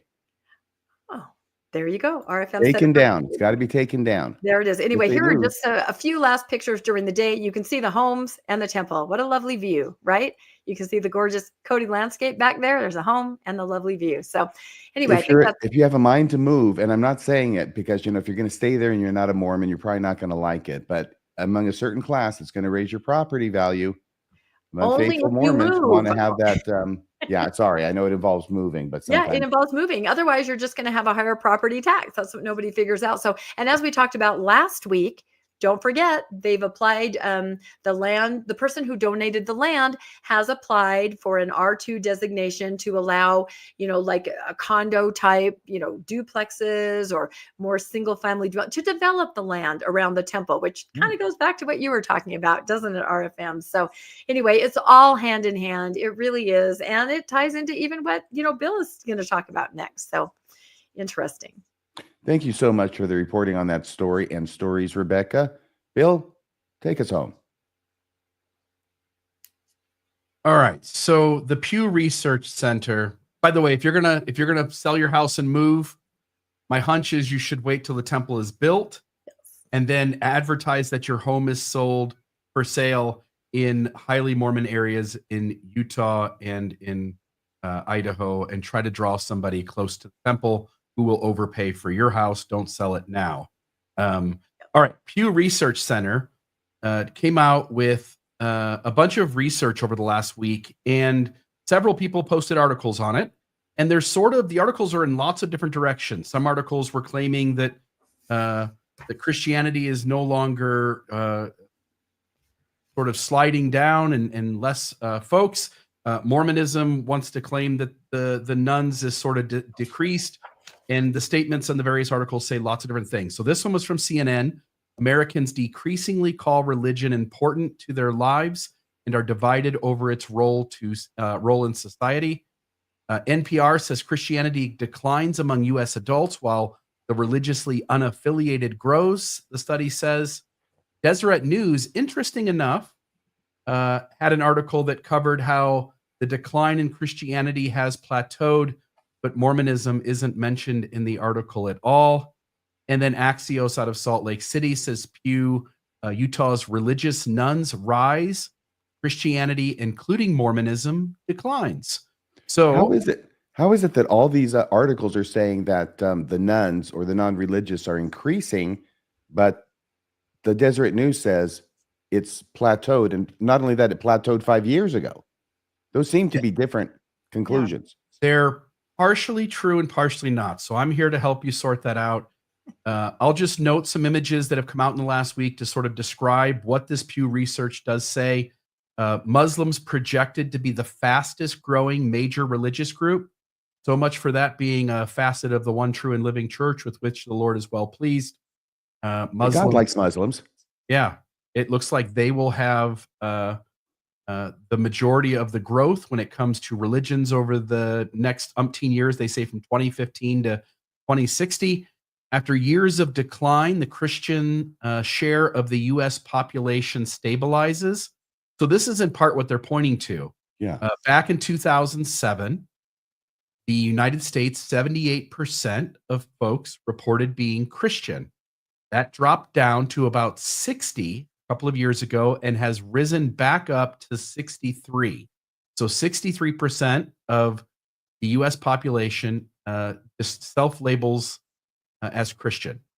Then you get... That's still a huge percent. Obviously, it's down from where it was. Mm-hmm. That's still a lot of people.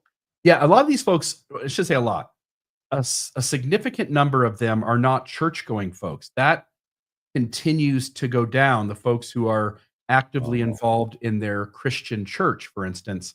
But the majority of people who don't go to church anymore are still labeling themselves as God-believing and in many instances still as Christian. Okay, so the thing that's plateaued for the last several years is just self-identification as Christian. Correct. Okay. Yep. So U.S. religious groups, again, 62% label themselves as Christians, 29% religiously unaffiliated, and other religions, 7%. So that gives you an idea of sort of how the country divides themselves up. Stability in religious identity since 2020. So this is just the last few years.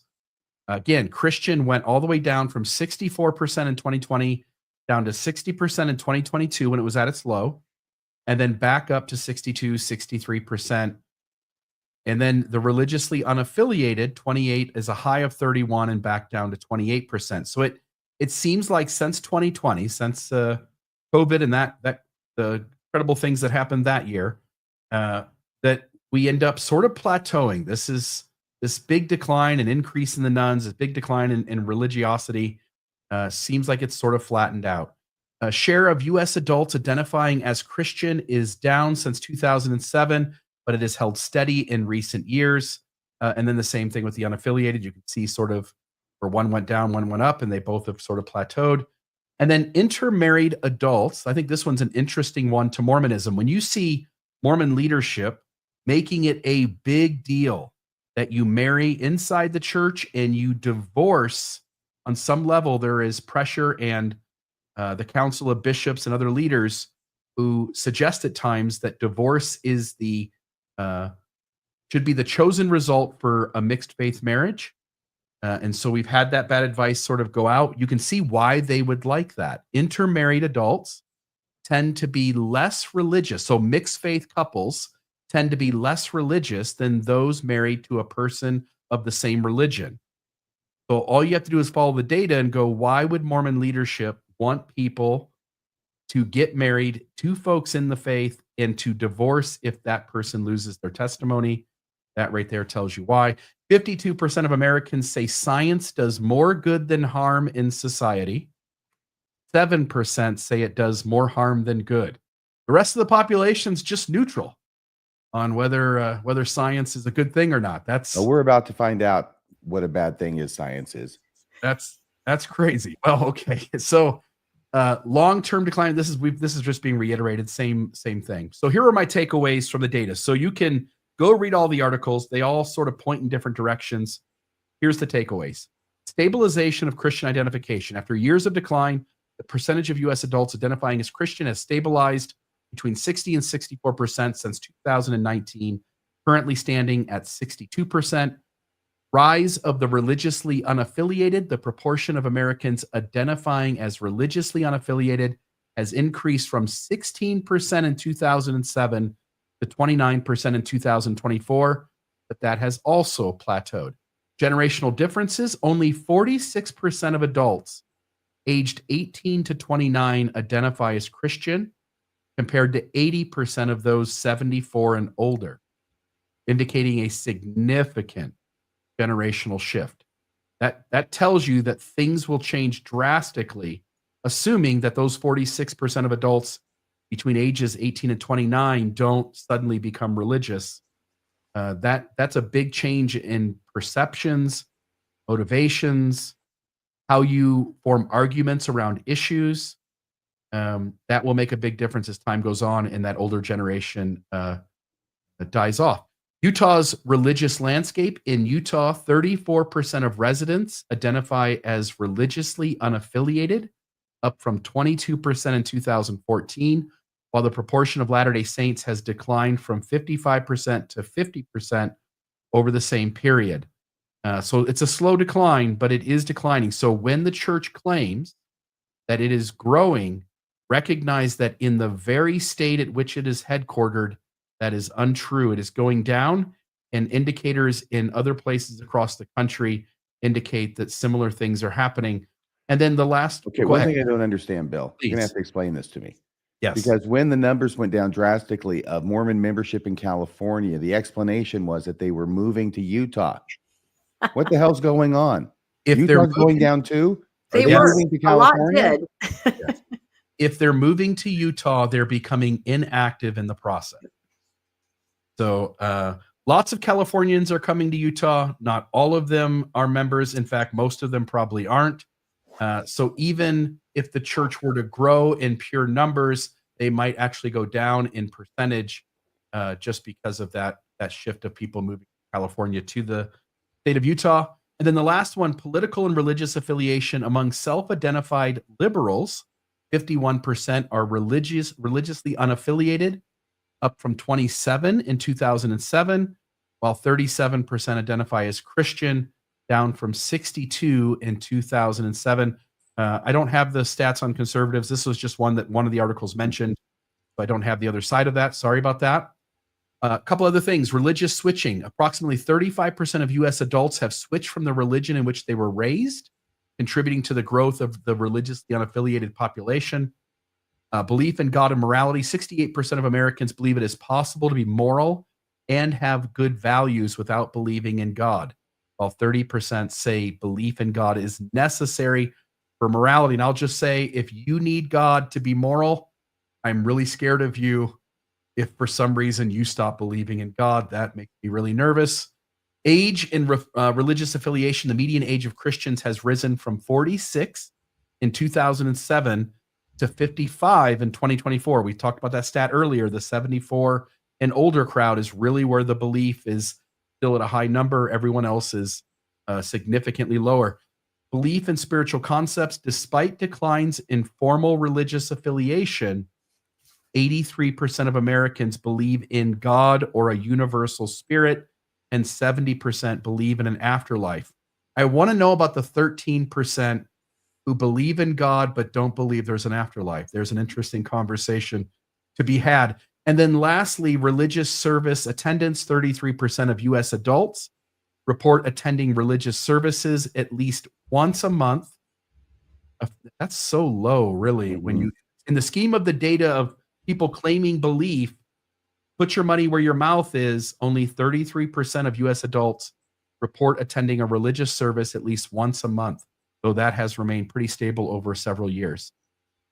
And then this will be, I think, the think the second to last slide. So how have changes in the religious affiliation sped up or slowed down? I won't read all of this, but I'll just read the main heading. Christianity's decline has slowed, but it is still declining. So it's plateaued, but still with a slight curve or slight trajectory down. The nuns boom is losing some steam, so the nuns have plateaued as well. Younger generations are driving long-term change. Again, it's the young people of the world who see the world very differently than the older crowd, and that's going to impact lots of various ways in which religion can act and how it will form arguments around those issues. So that is yet to see.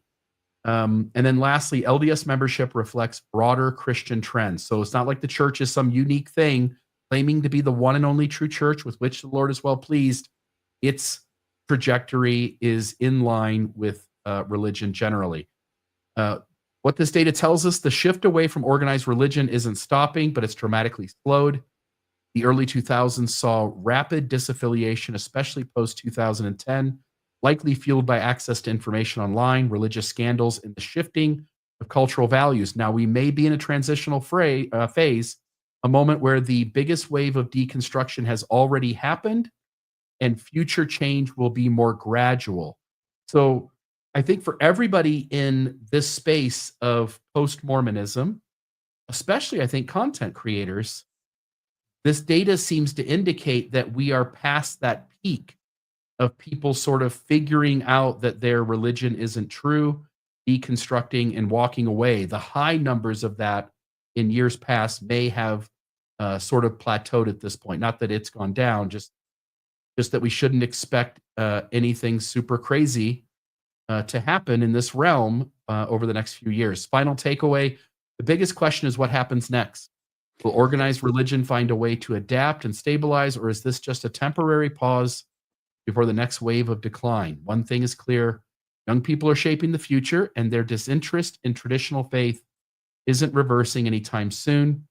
The institutions that survive will be ones that evolve or learn to exist with a much smaller, more committed membership. And you see in recent years, the LDS Church beginning to adapt this way, creating their regulation around what numbers are required to create wards and stakes, they've lowered.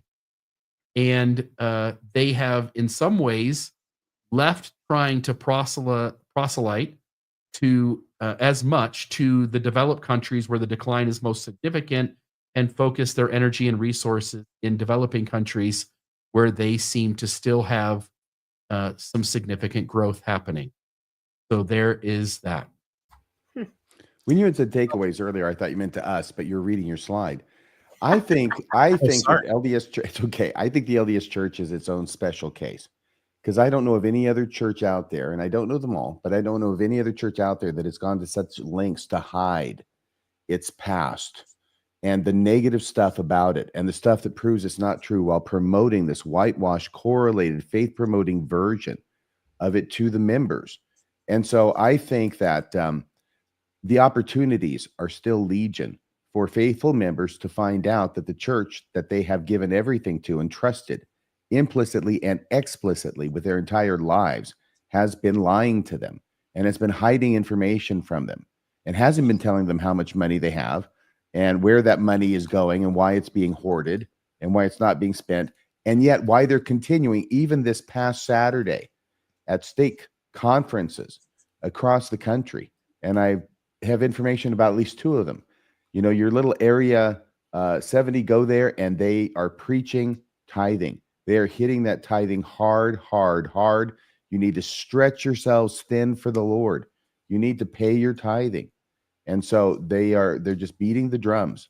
Also about not listening to anybody else, not researching your questions, because the answers don't come from research. If you have doubts or questions about the church, you need to just read the Book of Mormon. You need to read General Conference. You need to go to church. You need to pay tithing.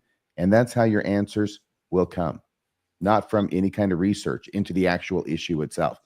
So it continues on out there about this wanting more and more tithing. And I think that, getting back to the main point, is as long as the church goes to such lengths to misrepresent itself to its members, I think that there's still going to be tons and tons of people coming to the realization that that's what is happening and leaving the church as a result. Can I add one more thing to this, which is I'll put it back up on the screen. I'll just as a comparable to Scientology, because Scientology puts the front on of being really successful. Mormonism does that.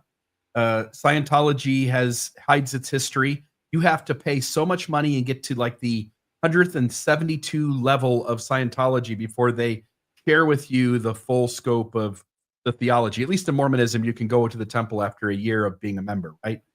So Scientology, this one I don't take put too much weight in. Once thriving Church of Scientology faces extinction, says Cult Tracker, not sure what that is, but it talks about like one of the members, what they had to say.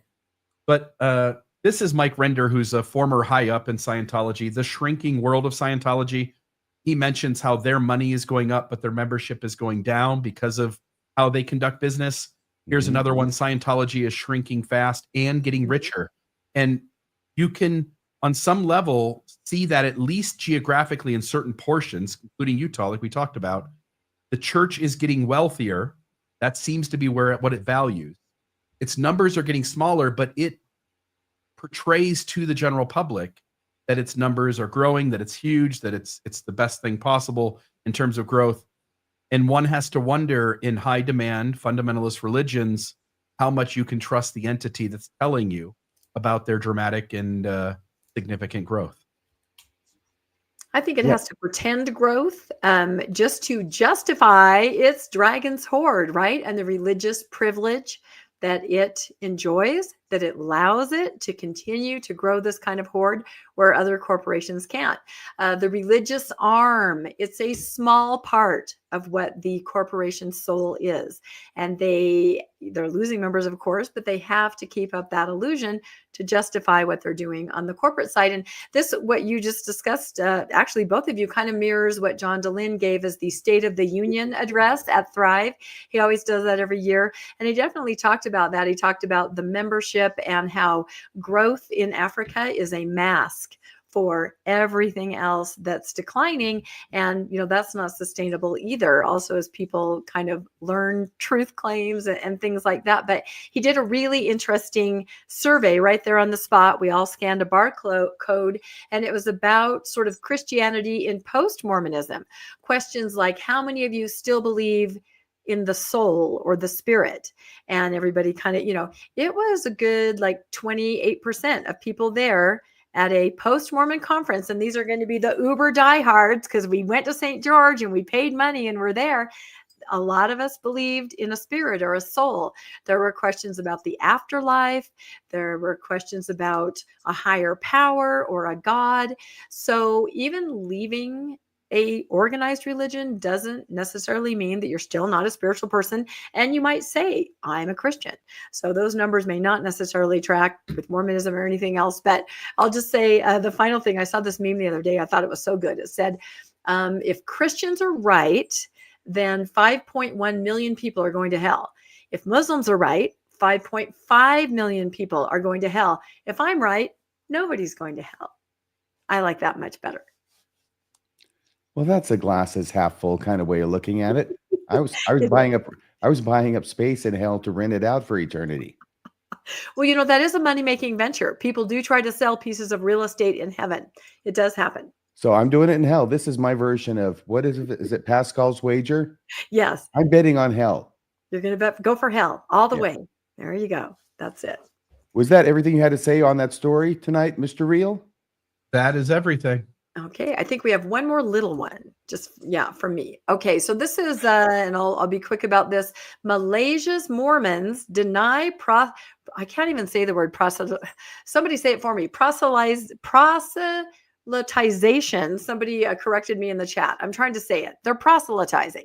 Accusation. The Church of Jesus Christ of Latter-day Saints says that videos were media misrepresentations of its young volunteers. So basically, you're not supposed to proselytize in some of these countries. And some missionaries. Mormon missionaries. Who would ever think they would proselytize? Well, the church says absolutely not. No it's way. Not happening. That's what they're saying. It's not happening at all. So I have a little quick video here, and I have to say, when I watched by the way, if Elder Ballard were still with us, he would also be saying, I have no idea where the missionaries got this idea of challenging investigators to baptism on the first discussion. When it's the church who's doing it. It's in the missionary discussions. No, I love that. It So reminds me don't of try when and get me to think these guys were proselytizing without direction to do so. you can say it so clearly. I just can't seem to say it. No, it reminds me of, I think it was Ballard also who said, oh, isn't it great? Our missionaries are finally learning how to use technology. And everyone's like, are you kidding me? You told us for decades that we couldn't use technology. And now they're saying, oh, it's so nice that our members have learned how to celebrate Easter. You told us we couldn't. And now you're telling us we are. But as I watched this video, I just feel so sorry for these little guys. I know I call them little guys, but I just feel so bad. They're just like on their phone going, President, something's happening. You know, they're just put in this impossible situation. And I really take exception. So let's just play this a little bit and we'll see. But the bottom line is these guys are out there doing what they think they're supposed to do. The church is saying they are not. And the government is saying this is illegal to proselytize to Muslims. The Church of Jesus Christ of Latter-day Saints, better known as the Mormon Church, has officially denied that its volunteers have proselytized Muslims in Malaysia. In a statement, it took issue with the harmful misrepresentation of their young volunteers featured in an FMT article recently. It clarified that its volunteers have never engaged in proselytizing Muslims and reiterated its foundational doctrine of obeying, honoring, and sustaining the law. Spokesperson Lee Po Peng said the church has maintained a presence in Malaysia for over 50 years, during which its local members and volunteers continue to uphold the laws of the land and maintain a respectful and peaceful approach in the spirit of religious harmony and unity. In early January, FMT reported that 2 foreigners were confronted by a member of the public after allegedly distributing leaflets on Christianity at Desas Tapa. Police launched an investigation and were reportedly tracking the duo down. In the FMT report on Monday, the Malaysian Consultative Council of Buddhism, Christianity, Hinduism, Sikhism, and Taoism urged authorities to take stern action on another pair of foreigners who allegedly went door to door at a block of People's Housing Program flats to propagate their faith to Muslims. So that's kind of it in a nutshell. That doesn't sound like something Mormon missionaries would do. I know, walking through an apartment complex, knocking on the doors, but it's happened twice. It's happened twice now. And they're calling for deportation of the missionaries. And of course, the church is saying they were not proselyting. Now, I have had a family member that went to a country where you were not allowed to, I'm just not ever going to be able to say the word right. Do missionary work. I know. I think it's because I have Invisalign. Anyway, this family member, they really were told, just go in public places, be friendly. You know, if you stand out, obviously, if somebody comes up to talk to you, you can have a conversation, but no active missionary work. So I know that that is a directive in some places, but to me, it looks like these little guys are just walking around knocking on doors. I don't know. The church makes it sound like, why would you think that? Right? I know. Any thoughts on that? Yeah, the church is saying, I'm shocked to find out that missionary work is going on in Malaysia. Right. Yeah. But again, these guys are caught in the middle.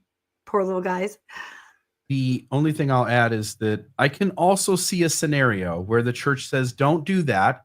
Mm-hmm. And these guys are like, I'm bored. I was sent on a mission, was sent to Malaysia. My dad and mom are expecting me to share the gospel.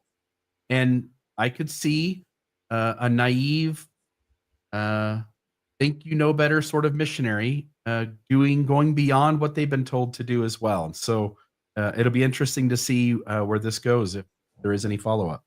Yeah, I think so too. And naive and maybe just overzealous, like you say, and missionaries maybe not thinking it out, right? You know, I know they said this, but I don't think this counts. Let's do this, you know, and I have examples of that too. So can I say the obvious? Yeah. What would we think if Utah passed a law that said that nobody who comes in there gets to share their version of religion, that Mormonism is the state religion? I don't know. We'd probably criticize that. Probably. And maybe not without reason. That's all I'm saying.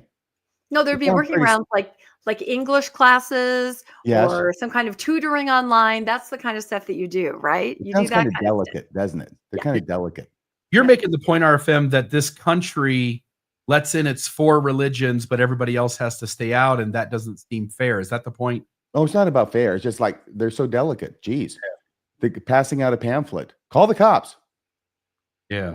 Well, you can't be indoctrinated, right? We can't have that. If you're already indoctrinated, we can't have new indoctrination. I think that's it. So I think I have one last slide that was breaking news. It was just so funny. And I have to read it. by the Yeah. way, let me use this as a helpful counterpoint, okay? Because this is at one end of a spectrum. It may not be at the far end, but it's toward the end of a spectrum. What's going on in Malaysia, right? Well, we don't have that. And that's a good thing. I think most Americans would think that's a good thing, that we get to share, and have our own religious views, right? And talk about them. But then going toward the other spectrum is this whole religious freedom thing going on here in the United States, right? Which is enshrined in the Constitution. It's getting a bad rap because of perceived abuses of it by people like the LDS Church and their temple building program, among others. But all I'm saying is that if you have to choose between one or the other, which would you choose? Very good point. Very good.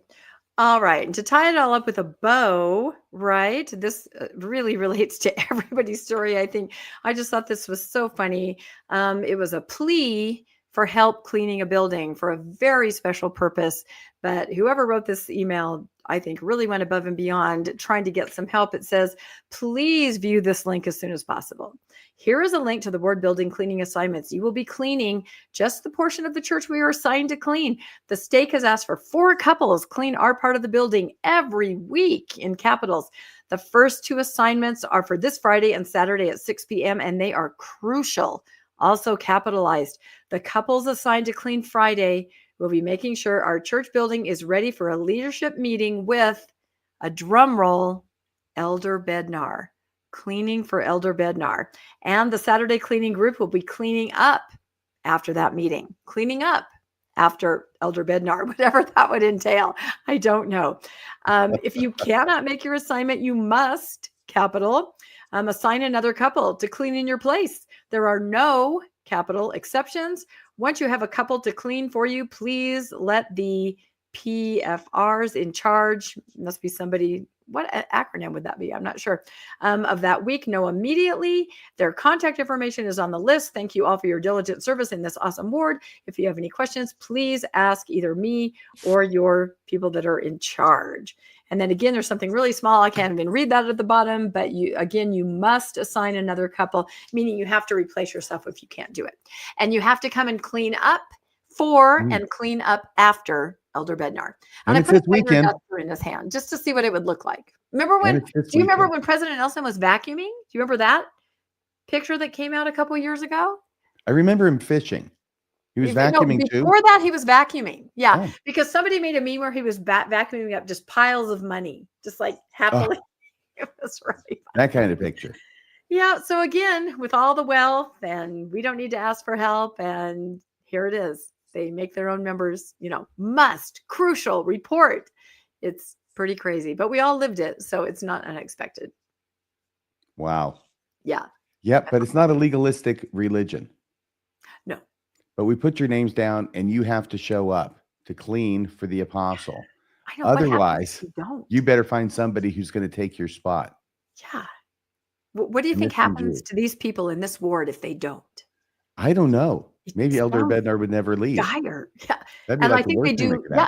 I've seen that used before. The guilt, if we can't achieve this, the apostle may not come. That's definitely used, the guilt trip. So anyway, if this is your ward, anybody, let us know. I thought that was really interesting. I had never seen one like this. I've seen pretty, intense cleaning assignment emails, but this, I think, takes the cake. That's a great story. Thank you so much for all your stories tonight, Bill and Rebecca. Thanks, everybody, for watching us here on Mormon Newscast. Please join us. Oh, I was going to say, please join us next Monday. It's because we're over the 2-hour mark. Do you want to say something about your show, though, before we sign off for tonight? Rebecca, your show tomorrow night, Mormonish? Yeah, I think we should all very quickly let everybody know what's coming up. I have a show with a person who for 2 decades has been a facilitator of 12-step programs. She is a recovering addict herself. And we're going to ask the question, is there something wrong with the 12-step programs? Do they do more harm than good? It's pretty fascinating. And this guest is pretty interesting. Her life story and just what she can tell us about 12-step programs. I've long thought there should be 13 steps myself. You probably need 13 steps, honestly. The 13th step is RFM. So that's Mormonish tomorrow night, Tuesday. 6 What p.m. time? 6 p.m. Always 6 p.m. All right. So on Wednesday on Mormonism Live, boy, we got a great show for you folks. Let me just tell you, we got a person who's going to come on the show who's a deep, high-level insider in the Mormon church, in the office building, who's going to come out and spill some major league beans. And this is amazing. I was talking to her last night. She's got some stuff to tell, and it's going to be great. So I just want to let you know that's going to be happening Wednesday, Mormonism Live, 6:20 p.m. on Mountain Time. Right, Bill?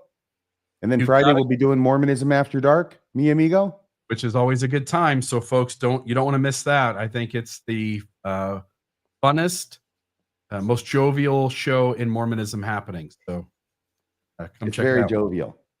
Yep. And listen to Kate on Wednesday. She's going to be amazing. Yes, that's the insider we're talking about. Okay, so everybody, thanks again. Thanks everybody out there for watching. Please join us next week, next Monday, 6 o'clock p.m. Mountain Time, for the next episode of the Mormon Newscast. Good night, everybody. Boyd Ginspacker here. That's a wrap for this week's edition of the Mormon Newscast. We appreciate you tuning in and sharing this time with us. Keep the conversation going and stay informed on all things Mormonism. Until next week, wishing you peace and joy. See you next Monday at 6 p.m. on the Mormon Newscast. And no matter what they say, I never did touch my little factory.